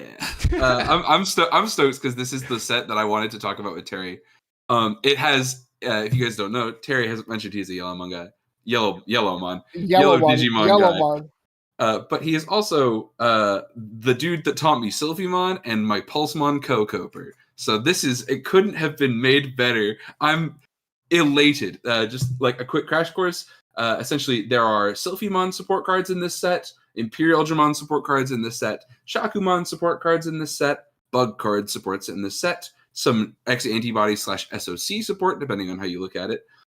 A tiny splash of Purple Angel support, which I think should be an omen towards EX6. A variety of armor cards, armor for a lot of the O2 Gex. Some splashes of Great Dragons, a couple X antibody lines. Gamamon support? Gamamon, D-Brigade Birds. There's Grace Novamon support in here. There's Shine Greymon and Mirage support in here. And of course, Terriermon, like we just said. Myotismon. Myotismon support. I forgot that was here. Yeah, these cards are very quality. BT16 has a ton of great stuff. But man, are you guys cool if we start with Pulsemon? Okay, but first, candidate for Bozo card. Pulsemon's hilarious. It's not okay. It's a funny card, but he's basically a D-Digivolve. It's a D-Digivolve, and he doesn't take out the security. No, he does. Yeah, D-Digideg is very funny. I think it's hilarious. I think that's hilarious that they gave him an on. Like, this feels like they were like, okay, Venusmon, you've had your fun. Like, it has an on play and a when Digivolving, so that like you can't like, oh, they're gonna wall me. I'll just pay 4, I guess. I mean, thank you for putting it back for the emissary. You know. Yeah. Power balance. Yeah, like the public. Yeah, like Jacob said, it's not gonna ruin the set. Like it's not an apocalypse, but it's a very funny card. I think the closest thing, my opinion is that the Rapidmon is not equivalent. Bozo card, the thing we're all referencing is the Apocalypse tier, like Marcio just said. But I think if the Ukomon stuff's a little scary. The Uko? Yeah, I think some of those Ukomon cards are kind of wild. Ukomon? It's an ancient fairy, so you could play in Bloom. If they don't give me Quantum, you guys are getting big Uko'd. Yeah, I could believe it. Yeah, but that's funny at least. That's very funny. At least that one costs 5. So Japan. Wait, can you HBD into it just for me? Yeah. Yeah. HBD, make big Ukomon, reset your Digi-Eggs, get owned. So, guys, remember that Japan typically does not play green unless it's so broken that, like, they don't have a choice, right? It's like Grandis and, like, Sarasmon were, like, the main ones. Like, Bloom does okay at, like, the local and tournament level because of, like, dedicated players of the deck, right? That's just the thing, right? But green is not very popular. Yeah. Even though it just won, it's, like, a sporadic thing. If bugs are good, then Tyrant could be the Bozo card, but it's still not like as set running as Apocalypse, because at least there's counterplay to it. Very specific counterplay, but there's counterplay. This set is sick, though. It's got a little bit of everything. I'm a big fan. Including, of course, Metropolitan Police Department, Community Safety Bureau, Cybercrime Division, Investigation Unit 11, Digimon Crime Response Team. Big fan of this. Genuinely hope that this card shows up in SetCon to waste time sheerly off the number of times you have to read the card. Because you know they're going to be going in with a 2nd grade reading level. Going in and reading every single word. And it's like, sorry, Judge, I'm just making sure they know what card I'm talking about. I feel like this is also like the kind of Bandai's tacit admission that they're just straight up not going to translate this card game into other languages. Yeah, we're getting like, I don't know. You are never getting this in French. You're getting Stinky Ryudamon boost. Yeah, seriously. But I you know what? I would love to start with Pulsemon, but we can just start at the top if you guys want. Should we start with Sylphimon because Poromon is the first card in the set? Sure. Yeah, sure. Like the archetypes as opposed to going. Yeah. We'll just zoom through the archetypes. So, Sylphimon's back. I'll make a very quick case in case you guys haven't or weren't around in BT8, any of the audience. But Sylphimon was a really cool deck. The idea was it was a red and yellow DNA deck. The idea was to shrink things and then pop things that were now the smaller number that you shrunk them to. It was a really cool board control deck, and it had kind of been co-opted by some people on this call to use to make other yellow decks cooler. A very, very dope list that I remember was the first red yellow Pulsemon, the Kazuchimon on top of Sylphimon list that we played. It was a good time. There was also the time that Terry was just like, this week I will win locals, and he just played BT4 War Greymon with Sylphimon. Oh, yeah. Yep. Yes, this reminds me. That reminds me because it was around the time where I was playing with like Liam, and he was playing Imperial, and I was like, right, so I just basically need to copy this. So we're just gonna have me playing like a BT1 Cesarmon just to have jamming draw one, then hard play the Aquila, just keep going, and it was good times.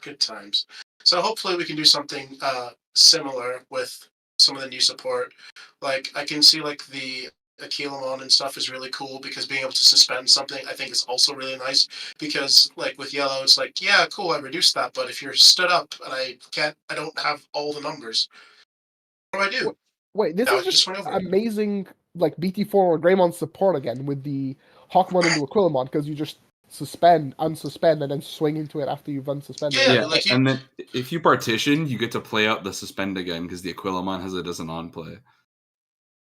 Like it's nothing but quality here. Oh, the support does seem like really cool. Like I even like the fact that even though like it's all different colors, the eggs they digivolve off of still make kind of sense to do. Like being, I think green and is that green and yellow? Yeah, it's green and yellow, even though it's red and green. Green and stuff. Because like it then that. also has the black text for like this specific egg and stuff.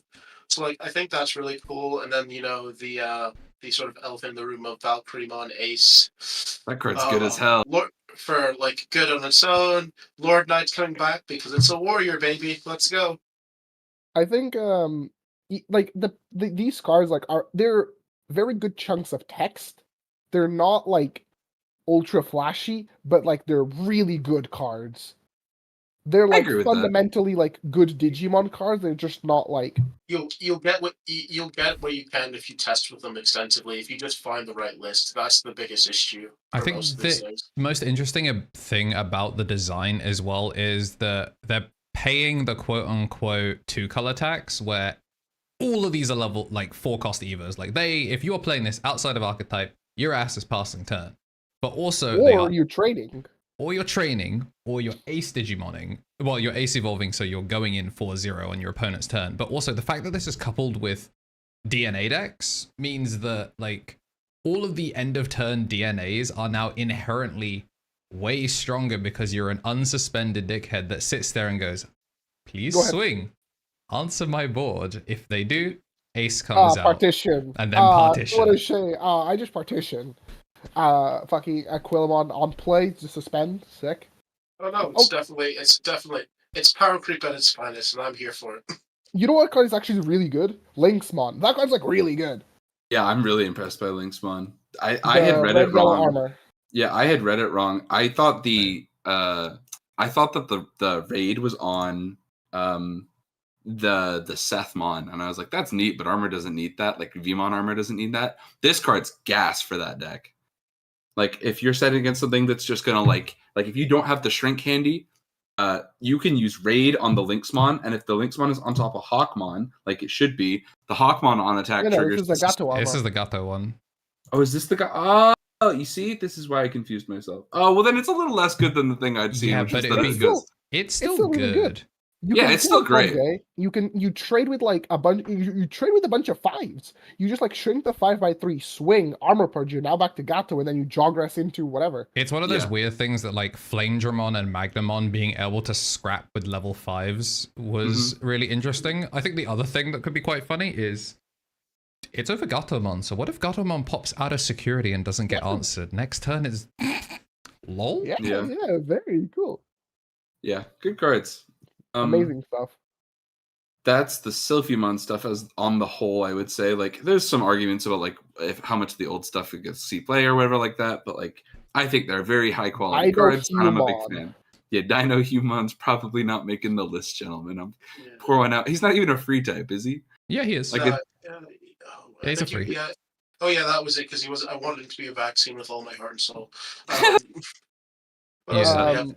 Did we have like the Imperial? Do you want to go over the Imperial? Yeah, I was just gonna do it like by order. Like there's birds next. If we want to talk about birds, birds and Goldramon. Ironically, I never cared that much about the Cherubimon X is crazy. Cherubimon X is out of this world. I never cared about like the red vaccine deck, like the Birdramon deck. On the Phoenixmon deck rather, and like I started like reading these cards. It's like the shell's like really good. Like this has a lot of potential for like an early game like tempo aggro like red deck that like does a ton of stuff.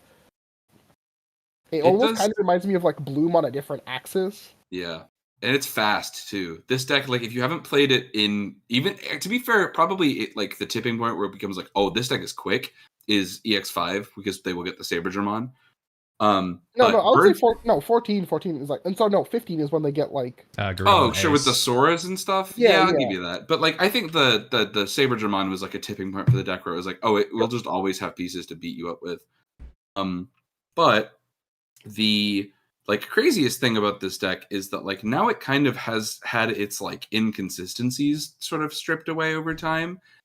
This deck is quick. It can pretty consistently kill you in like the 4-turn window that is enough that you'll outpace Apocalypse and you'll outpace like Anubis and stuff like that. Not that it can still race you, but like, yeesh.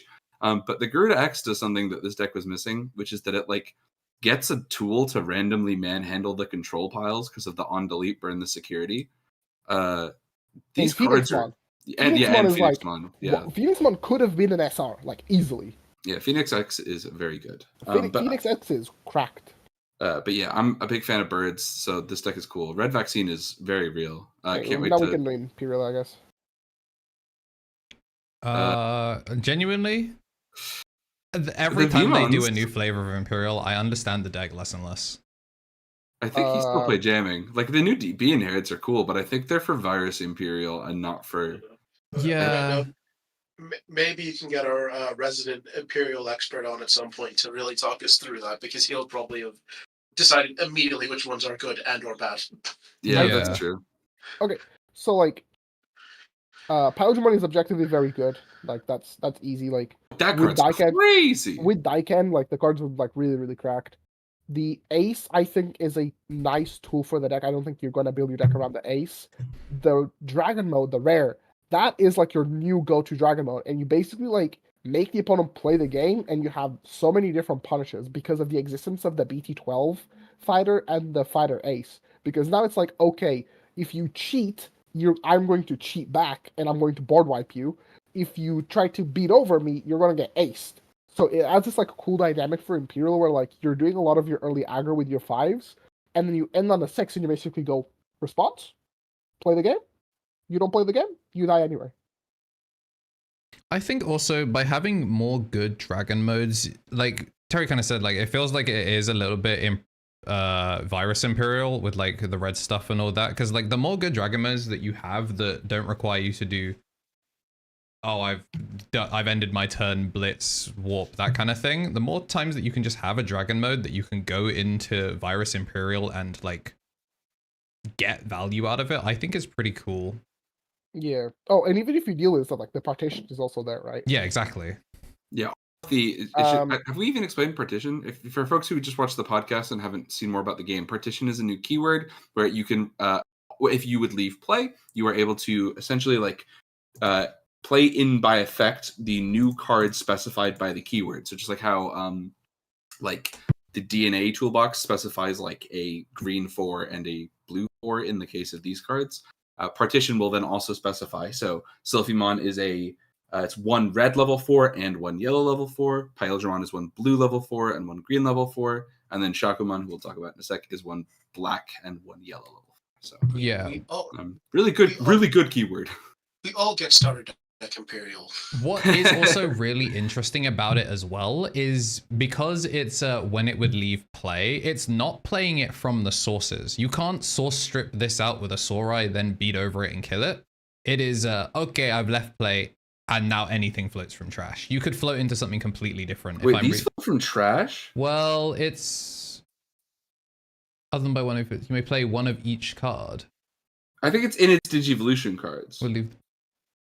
yeah, I guess that makes a little bit more sense. Oh, because it's interruptive, so it's not in trash yet. Yeah. Yeah, I think it'd be better. Because if it was in trash, I think that'd be too disgusting. Just like that would be literally what more disgusting. That would literally be what Virus Imperial is doing, by the way. It does that from the discard pile.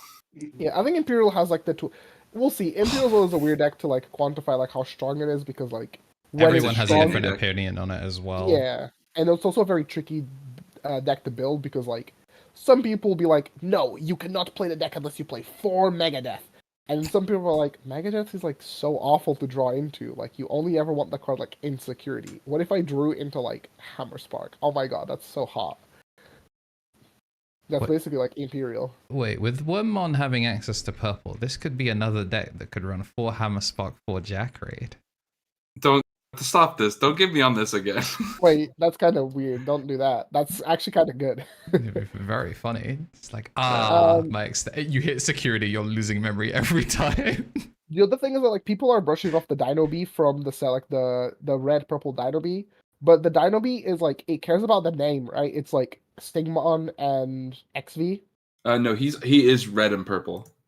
No, but can you not jog us into DNA? By... If you have the new XVmon and the new Stingmon, they are red and purple. But Dynabemon is not looking for the names. Okay, the only DNA that does that is Grace Nova. Okay, so what I was going to say is that like you could still play like the new XV and the new Stingmon to then go into this Dino Bee, and Dino Bee just revives any level 5. So like if you any free type. Oh my god, I saved this for the podcast. I forgot, guys. Balmon is a free type. We have like this is like Beelzemon's level 5. Balmon is a free type Digimon. That guy? No shot. Yeah. He is a level 5 free type Digimon. I've been thinking about this for like a week. You can revive him and give him Rush. Oh, because this is what happens when Wizardmon is in O2. Well, so BT10 Balmon is just on delete float into Beelzemon. Yeah. It's not conditional. You're looking at the starter deck one. If you go to BT10, the one that everyone thinks is bad, he's just, if you have the 10 in trash, make Beelzemon. So I'm straight up running Beelzemons in Virus Imperial. Like Pyeldramon float into Balmon hangs out with Beelzemon. Like I think it's really good. But this is what we do. Give it a shot. We test. Yeah, exactly. Yeah, Stop squinting, Marcio. I was just like, yeah, he's kind of right, but like. Yeah, Wizard is data, right? Yeah, so if Impmon is a virus, a Wizard is data, Balmon is free, and Beelzemon is virus. Wizard being data again hurts my soul so very much. What I was gonna say, the Dino Bee lets you play like the Pyeldramon from the trash, and like any Pyeldramon with Rush is like 2 damage. So like this Dynabemon effectively represents 3 damage. Yeah, that's true. Which is like a pretty crazy like threshold in Imperial because like then you can go into the dragon modes on either of your 5s. It also means that like you now have double threat. So it's like they then have to either deal with the Pyeldramon that can swing twice again or the Dino Bee which has partition. So it's kind of that concept that we came up with like the whole like memory printer where like you diversify your threats or like you spread them out so then it's a lot tougher for the opponent to deal with your stuff. There is a version of Imperial that does play the new stuff, specifically to go into Dino Bee, bring back Pyeldramon, and then like represent 3 damage. And then if Imperial deals 3 damage, like 2 damage and a string for a game, that's easy for Imperial. Like any combo does it. Like going to Dragon Mode, going to Fire does it. That's just something that I wanted to highlight is that like I think people are ignoring like the new Imperial stuff in favor of like the old stuff because like the old stuff was good. Its top end was a bit lacking. Now we have like everything. but the new stuff also works pretty well. I can see it. I also just I'm excited to have more Virus Imperial support. Yeah, I was gonna I'm say playing those cards. doing all of that and then going, okay, now blitz your final Digimon instead of like when Liam would do all like the memory printer stuff and then just nidhogg the board to end turn. Like it's finally like, okay, I do all my stuff, and now it's gonna be you versus me 1-on-1 in the Thunderdome. Yeah. Let's go. I will take your last surviving card. So that's Imperial. I want a quick shout out to Patamon really quick. The Patamon and the Angemon are technically supposed to be Shakumon support, but they very clearly are Angel support for the upcoming EX6. We'll probably want to talk about Magna Angemon as the guy in particular because I think he represents the best. He always looks so cool. Yeah, dude, Magna Angemon. This is the thing. Like, that guy. Patamon is such a dope Digimon line in the show. And then, like, until very recently, they have just not thrown Patamon a bone to give him a fun deck. So I'm really excited that this Angel deck in EX6 might be really sick. But Magna Angemon is when he digivolves from Angemon for 3 or from a level 4 purple or blue or yellow. And then the idea is on play or when digivolving, if it's your turn, look at your security, and he can evolve into any of the angels, 3 great angels that you find there for cost -2. This is very important. Most of those angels are prohibitively expensive to digivolve into. So if you can do this for, I don't know, let's call it training on an Angemon for 1 memory, and then evolve into something else for 3 memory, you probably, or sorry, for cost -2, which is then going to be the 2 memory, you'll do all of that for 3, and you'll have gone Angemon.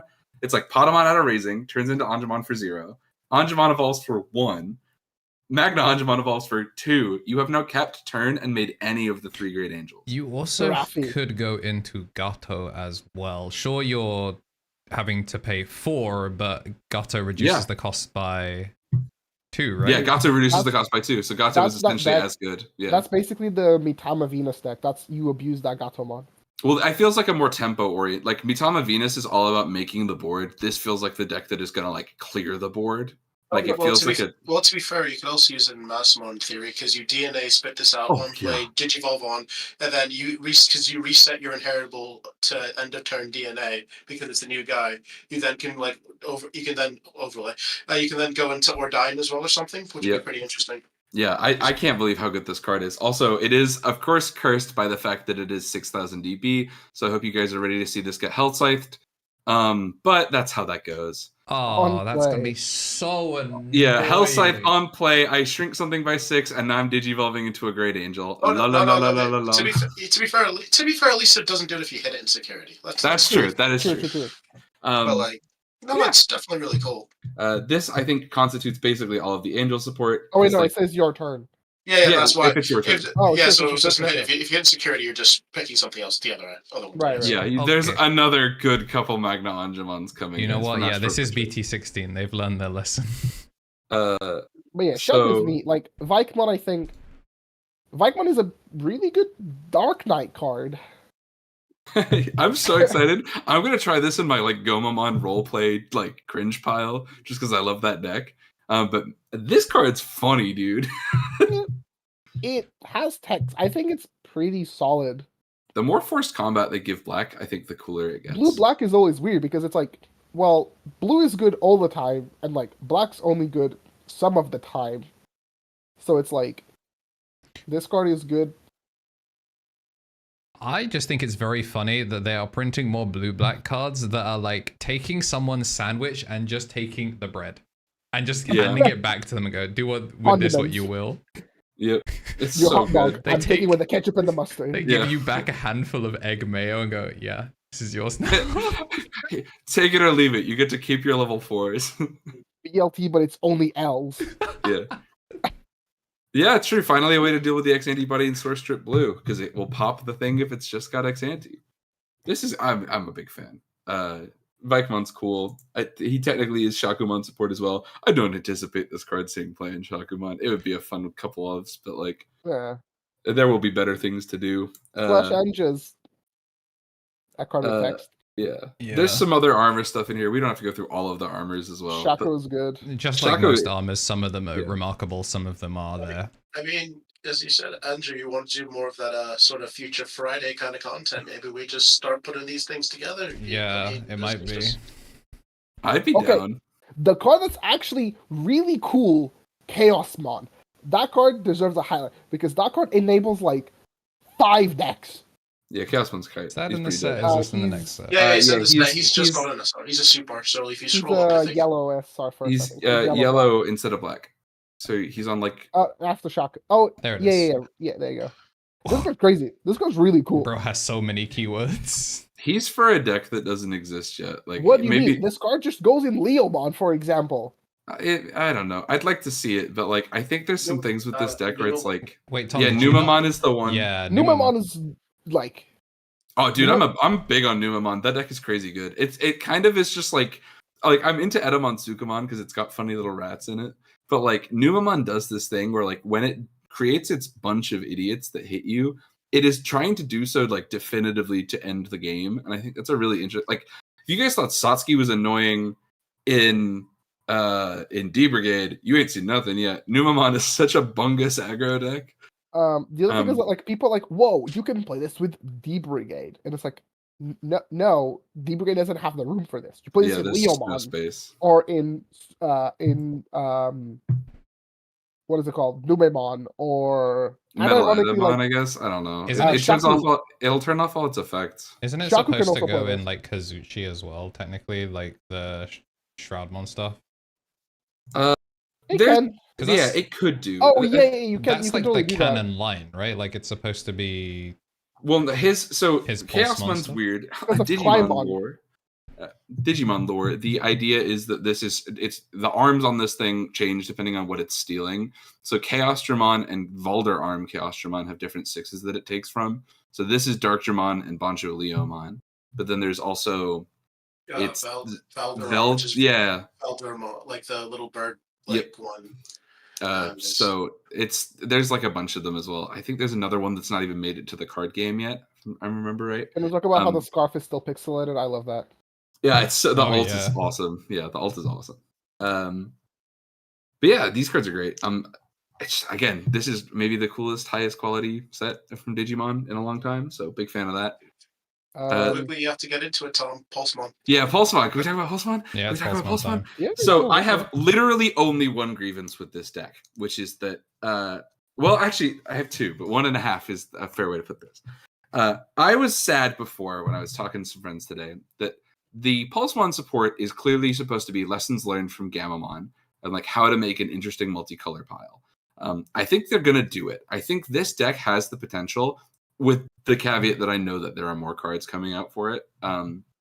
But the Pulsemon here being green would be okay because it means you can still use all the old BT8 Pulsemon cards, and those are cool. I just think it would have been awesome for the security Pulsemon to evolve on Babymon in name. That would have been pretty good. But that's kind of testament more to the release schedule of promos here in the West, that like when those cards were released, that wasn't standard, and then it took so long for them to come out that it became standard in the meantime. So that's a bummer. But the Pulsemon stuff is great. So the idea, for folks who haven't seen it, is essentially Pulsemon as an entire deck is themed around because he comes from a fitness tool. He comes from the dim cards and the V-Pet stuff that way. The idea is Pulsemon wants you to be at your, like, it's called the anaerobic threshold. This is like a whole thing. I've read like the design stuff on this. I love it. It's the amounts of cardio your body can do before you go into like excessively physical exercise that requires a different kind of like effort from your body. So the idea is you stay at this number, which in the card game is 3 security, and the deck pops off at 3 security. It's like floating into guys, shrinking stuff. It's like burning security, swinging twice. It's what's the purple one in this? It's Climon, right? He's Proud. Yeah. If you've got 3 security, he's drawing and discarding cards. He's playing a free level 5. Like it does anything in color theme for these evolutions, provided you're at 3. And the low end of the deck is all about getting you to 3.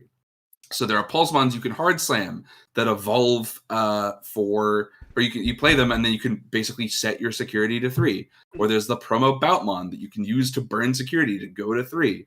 Or the Kazuchimons that, like, if you are too hurt and he dies, you'll recover. And then there's the new Shroudmon, which is just, he's so cool.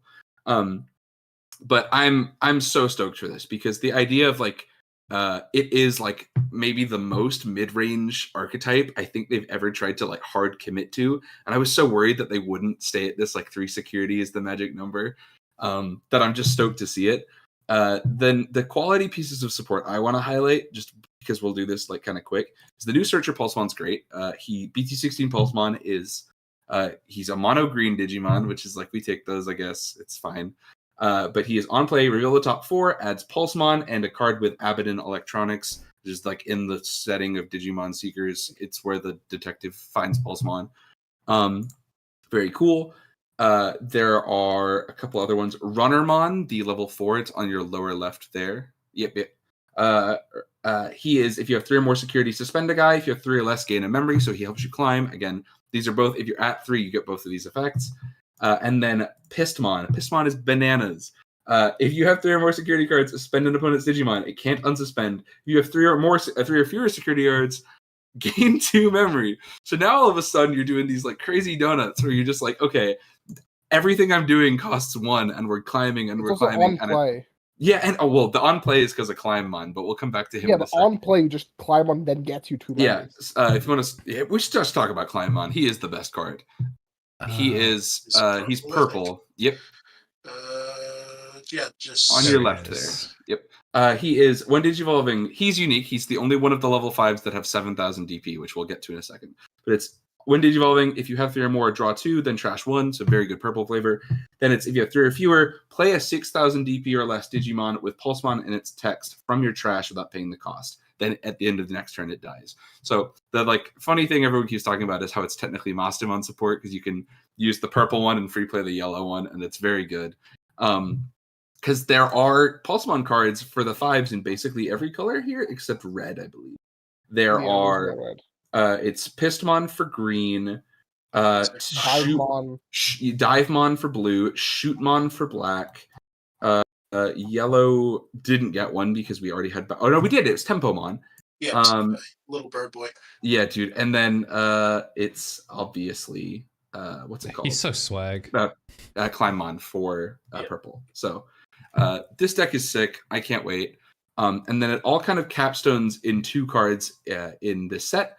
There is in purple yellow, or is he yellow purple? He's purple yellow. He's purple yellow. Shroudmon. I love that. This is his TCG debut, and what a debut! He looks dope. 13k big Digimon. Does cost 5 to Evo, but you hopefully only paid 2 to climb up this far, so it works out pretty good. When you Digivolve, -7 something if you have 3 or more, and if you have -3, delete an unsuspended Digimon. So he's a huge presence on the board immediately. And it's when he would leave battle area by an effect. If you have 3 or more security cards, trash a security and prevent it from leaving play. So this is, again, another way to stay on the field and keep that number there. Particularly really good with the Climb, because the Climbmon will make you trash. Sorry, the Climbmon will make you delete itself. So then if you put the Shroudmon on the thing that you brought out with, you can prevent it. You can prevent it from leaving the board. So you get. Oh wait, no. Sorry, I think that's because I think he's only opponent's effects. No, isn't it? It's no, it's when you would leave the battle area by your opponent's effects. Oh, by your opponent's effects. Yeah, so you can't use him and then like burn a security and like intentionally fail, I don't know, a calling from darkness or something. You know what I mean? Like hypothetically. But so he's really interesting. He is a huge presence on the board, and he has this like the inherits on the 5s are, if you've got the 3 security threshold, you can burn 1 to unsuspend. So it's really cool. You basically get to make a really big pressured monster. But he has this like little gap in his protection where he can lose a fight and die. It's not an effect. And that's where Hacker Judge comes in. Leon Alexander in the story is a detective, goes by the handle Judge. And Judge in the story finds Pulsemon. He's in the like Abaddon Electrics. And the like way this works is essentially, I think this is quietly one of the craziest yellow hybrid pieces of support they've printed in a very long time. And obviously it gives Pulsemon blocker and barrier if you've got Pulsemon in your text. So this is crazy good. This is just like, oh, you actually cannot get around Shroudmon. He's that guy.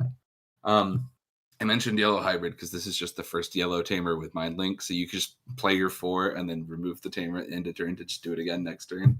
It's really obnoxious. Is there's none of the Pulsemon cards that cheat out Judge, right, though? No, this is the one caveat. So you have to actually play Judge at the moment. We do know that this deck is getting some more support down the line. But for now. Yeah, for now, this is kind of our SO.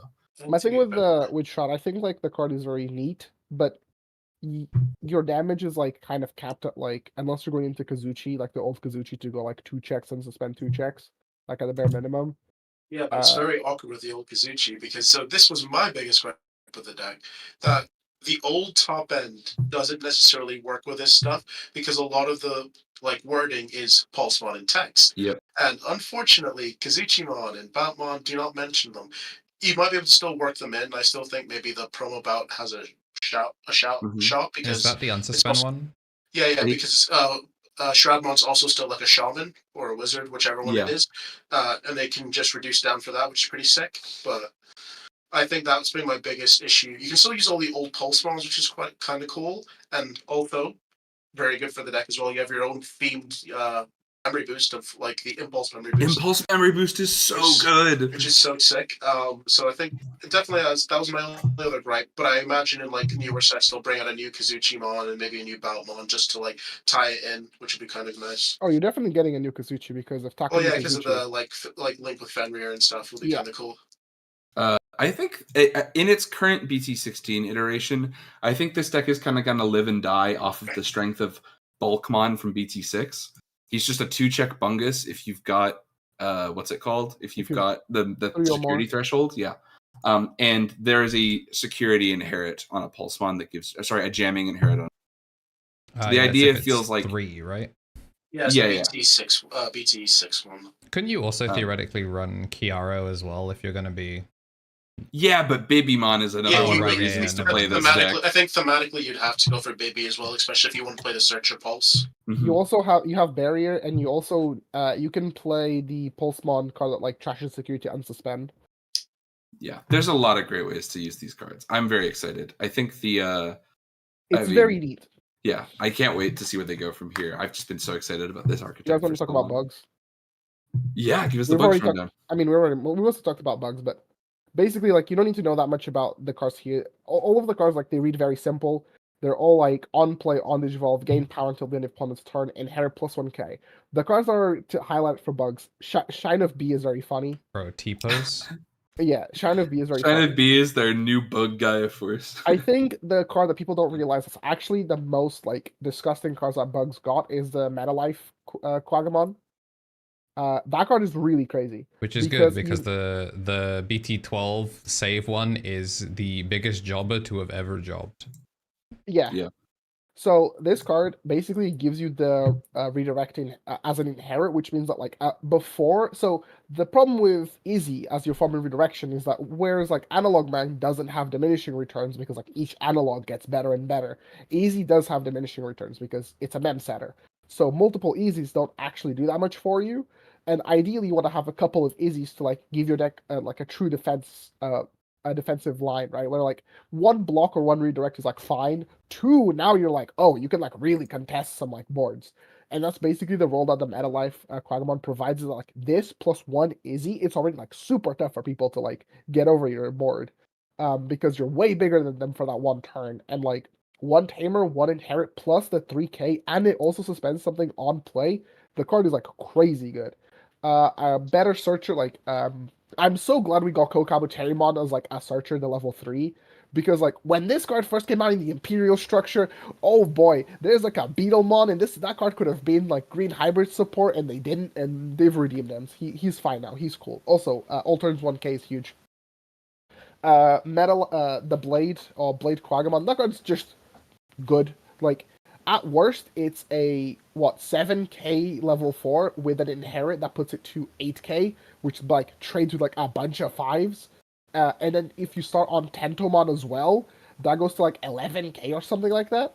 That just like your level 4 is just beating up stuff that like has no business beating up. Level 4 Revenge Killers are so funny. Very, very good card. Again, these are all cards that like the bug deck just needed to have to like fill up the deck slots. Like the way the deck was being built in BT15 was just like trying to make it faster by using like some of the plant support. But now it's like we just have good bug support. Like, it's crazy.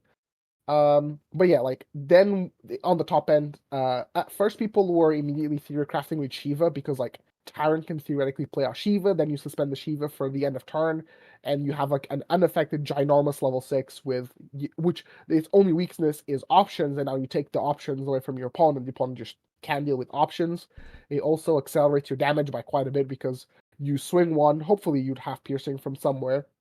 Like Hercules, this card is actually better when you evo on Hercules because you can like evo suspend and evo again. It's this Digimon gains piercing, so then you're swinging piercing, maybe even burning one, and then like on the next turn, Shiva will burn one, and then you have 2 more swings.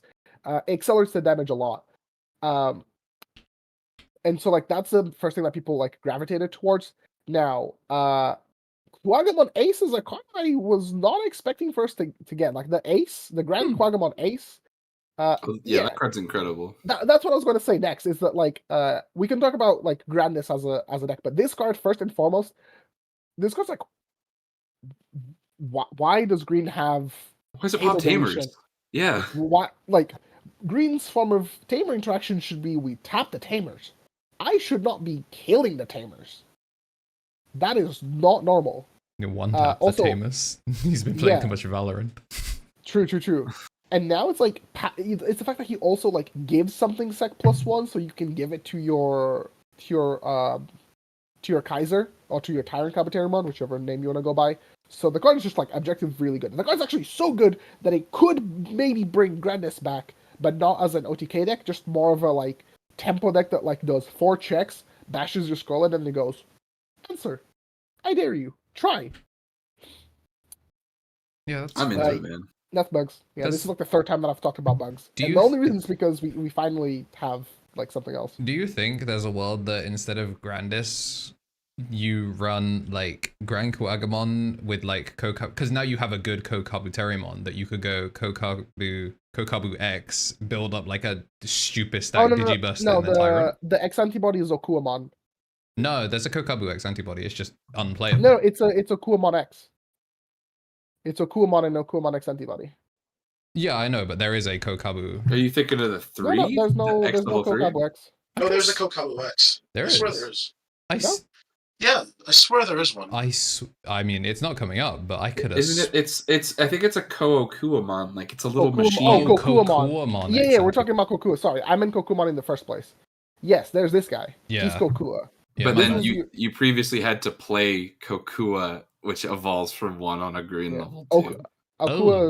Okua is like the level 5, but yes. Oh. Yeah. So the thing that you get to do with Grandness is if you want to pay 1 for sec +1, he's right there. And it's not pretty, but sec +1 plus the Ace, if you go back to the Kokuas. That really is 5 check bungus. Wait, to the Kokuas? Yeah, go back to the Kokuas.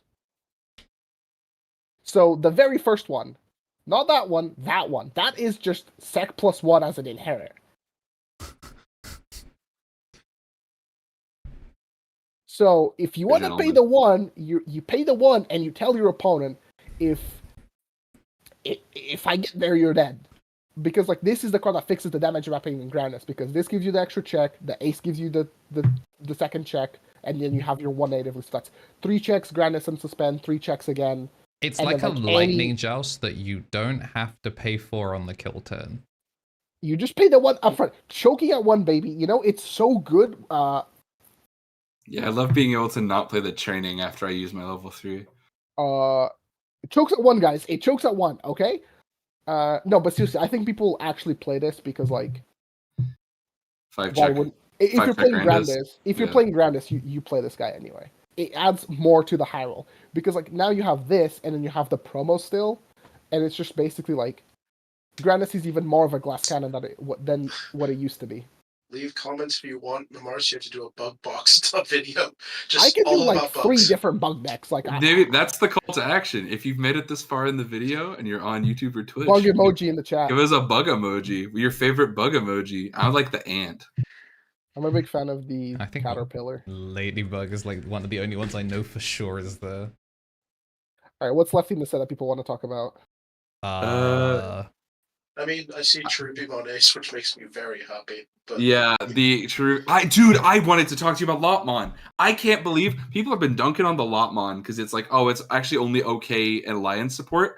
But that's the quiet mind version of this. If you read BT16 Lotmon X and don't realize that it's purple hybrid support, you have missed the plot. That thing evolves on a purple Lotmon and will pitch the Tamer cards. Wait, what? Pull up Lotmon X really quick. That's purple. It's purple main color. It is one on top of a purple or green level 2, and it otherwise evolves on Lotmons or Kokomons. And Kokomon is the egg for the intended purple hybrid support. Yeah. And the idea is, on play or when digivolving, trash one card in hand, give something plus 3,000. This throws the Tamers in the discard pile. This is one more way to do that.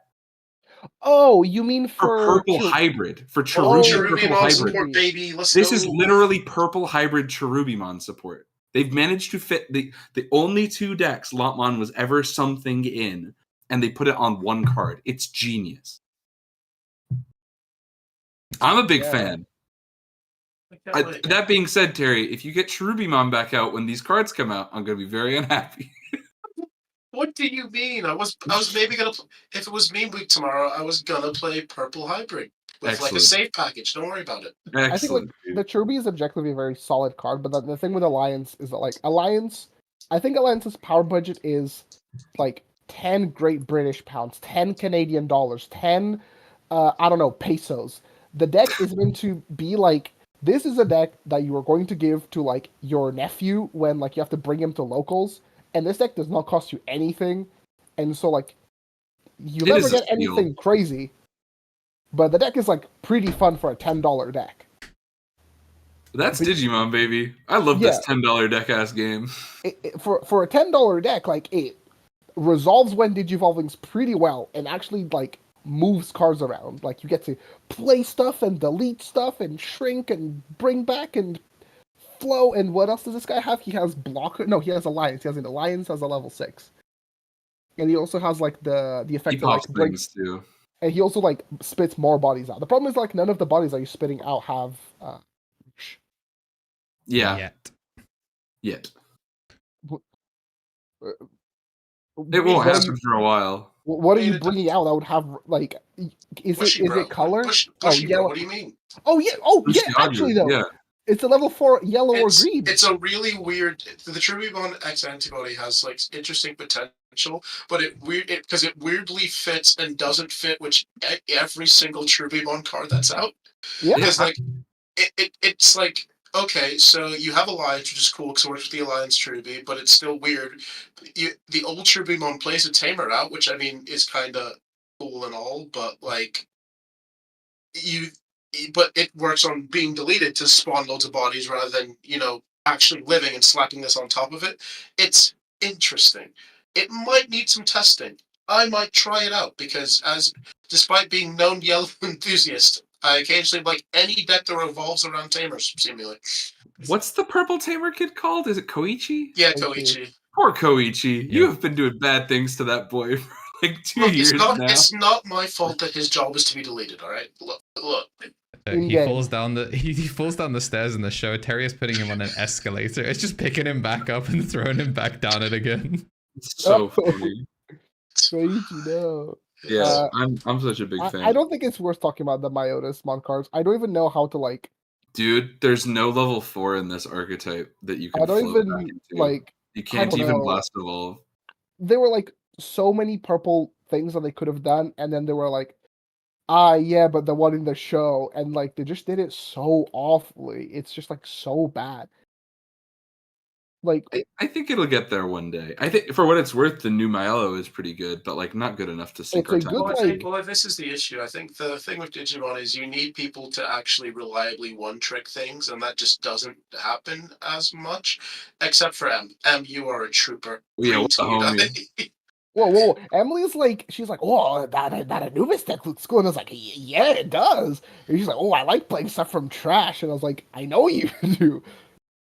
I think this is what I've learned. Every single green player is just a closet Yu-Gi-Oh player who doesn't want to admit it. That's just how this goes. It's so true. Every single one. So true. I think it's also cool. I was saying before, because obviously shoutouts to the homie Brad, who is maybe we'll get him on one day. Brad is, I believe, he's the most consistently high placing purple player from Fanboy.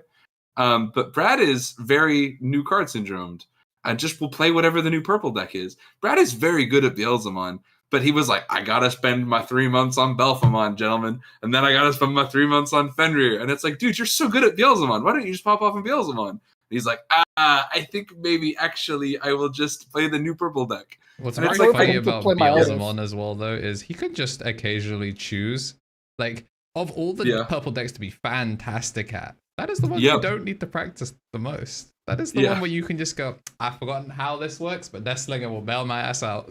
Yep, straight up. So I think it's funny that like I think maybe there's something in purple that like purple always gets a new flavor or like a slight twist on its flavor.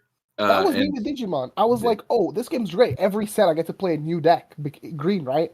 And then they just held my ass down to Bloomlord for 5 sets in a row, a year.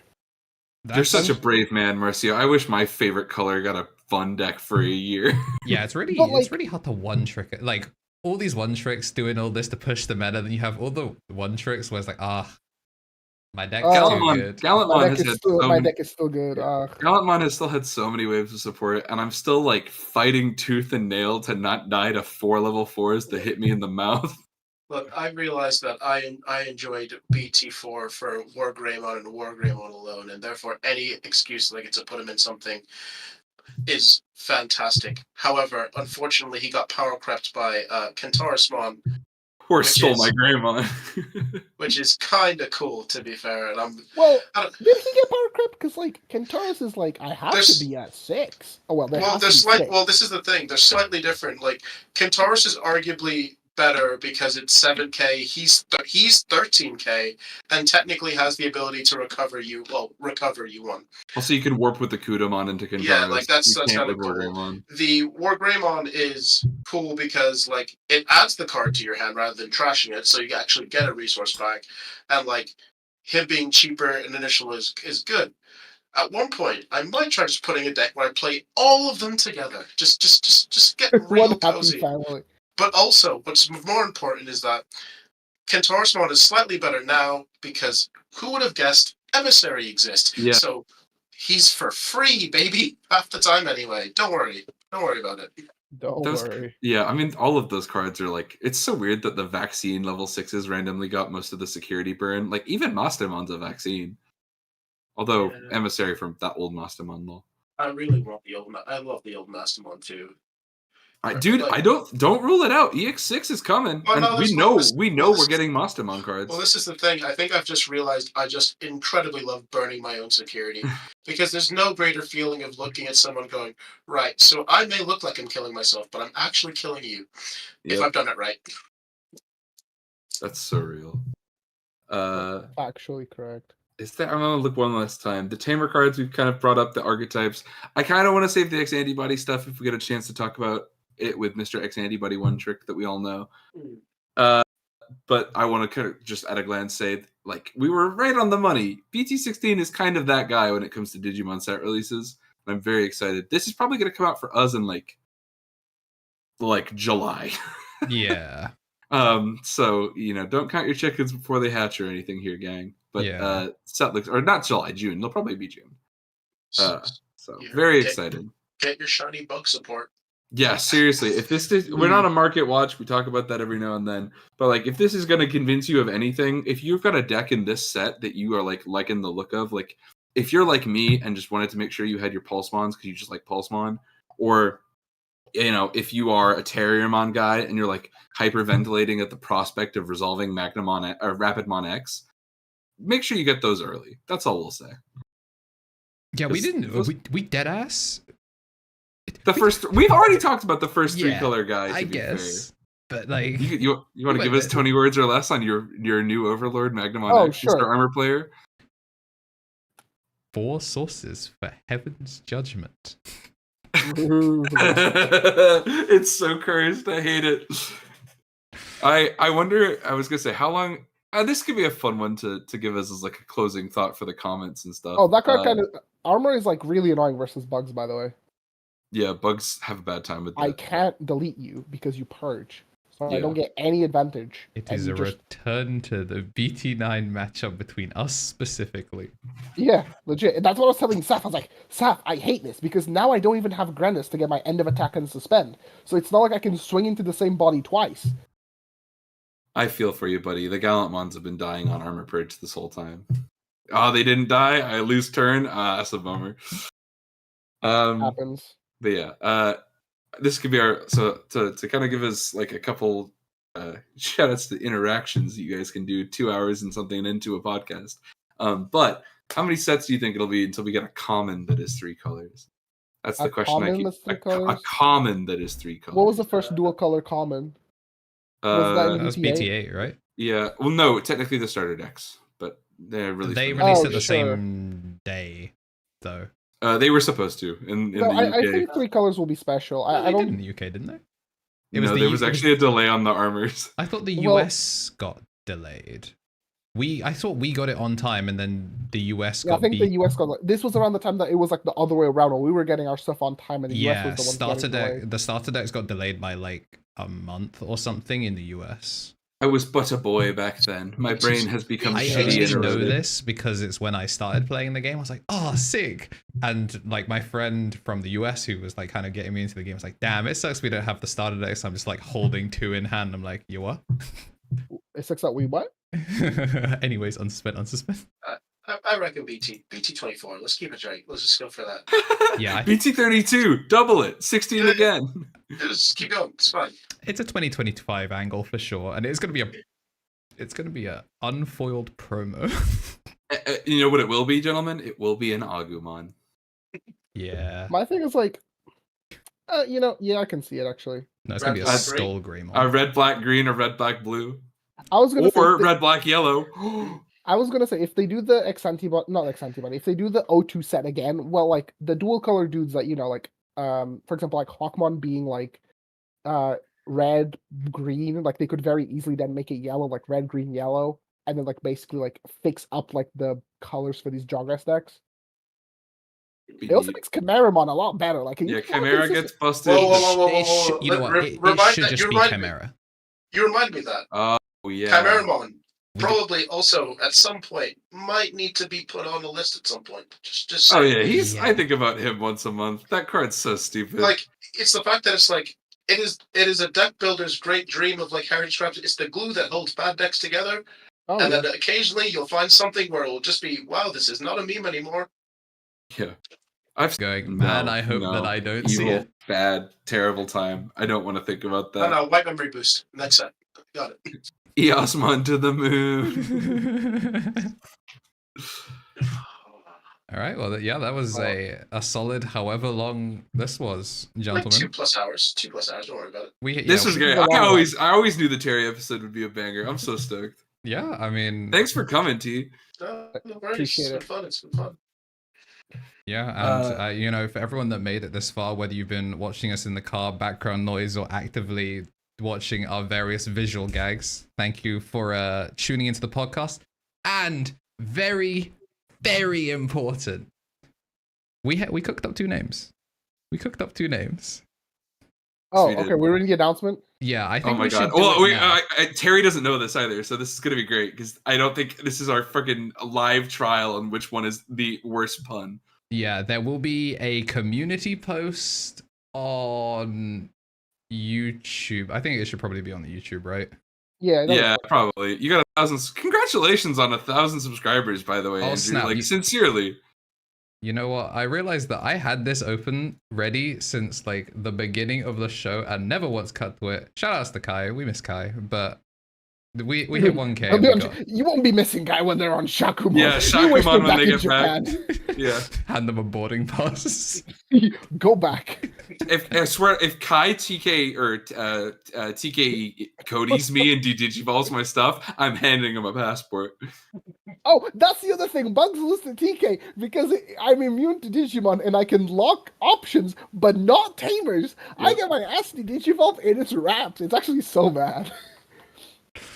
But yeah, we're at 1K now, and we will have a new name for the podcast. Probably, we'll call it like episode 5. Like 4 will probably still be the Pulsemon podcast, but by then we want to give it enough time that enough people can get mad about it. I think for episode 4 you can have it. No, Marcio, you have to live in the timeline that I'm worried about, which is that everyone will hate both of these names because they're super cringe. Sure. Look, also it gives us time to do graphics and things like that. Okay, sure. But I mean, those may not. My ass is gonna have to open Photoshop. Also, if we're consistent enough with the podcast, we might be back next week, which would not be enough time to do this.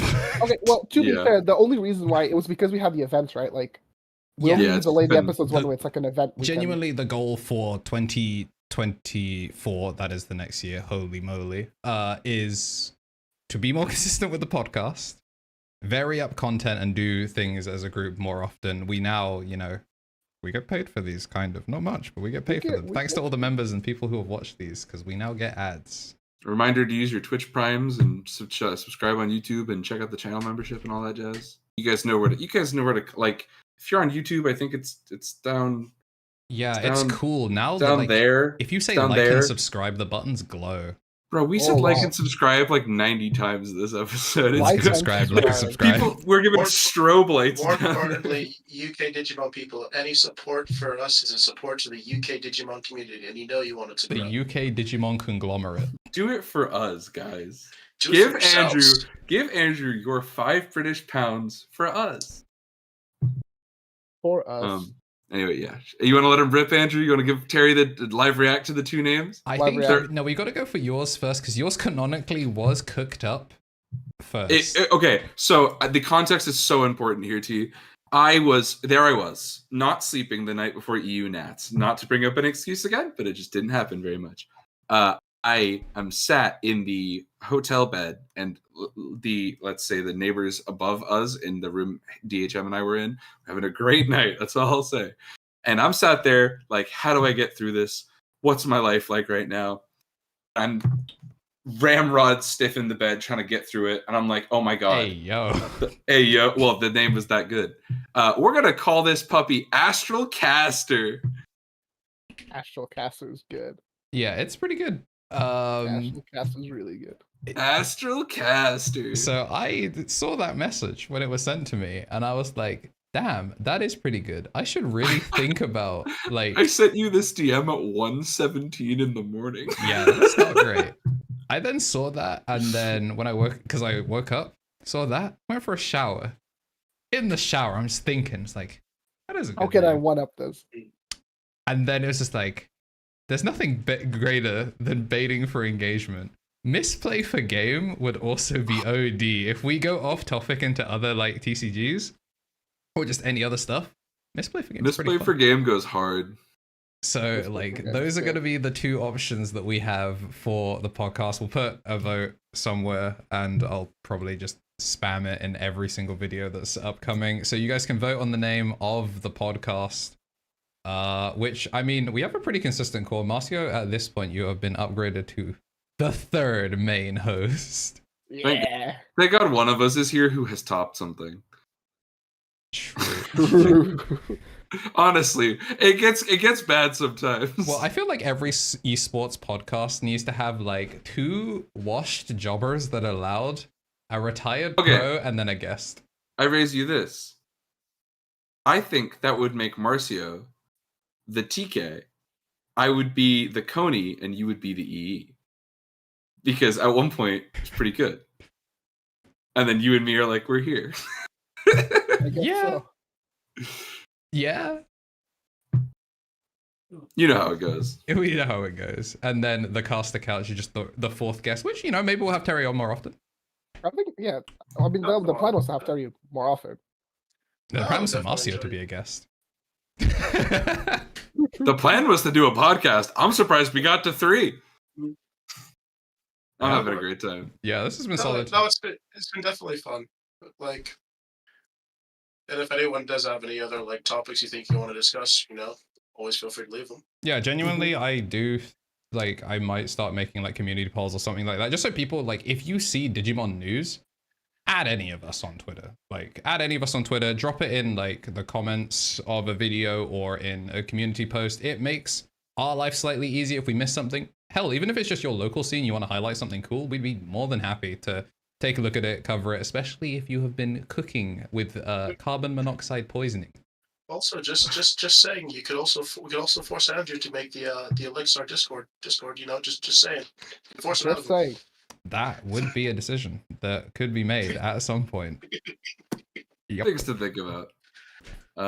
You want to sign us out, big dog? Yeah. Once again, thanks for the 1K, everyone. It has been a milestone. Deadass 10 years in the making. I've been in YouTube for a long ass time, and who would have thought that them releasing Flamedramon in cardboard form would cost me several £1,000s and just as many subscribers. So thank you all for the support.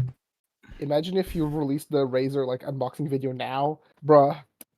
Those EX5 alts would have paid for themselves. Oh my god, wait, I just thought of the best bit. When BT16 comes out, we're just gonna reread your script from the Razer unboxing to the sound of you opening the cards.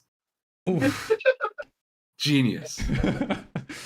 But yeah, this has been fun. I'm glad that we're able to diversify our content, not do the boring stuff. Let us know, like, any other guests. We want to get people from outside the fanboy sphere as well, eventually, when we are Hollywood enough. So give us your suggestions on that. Let us know which podcast name you want to be actually listening to going forward.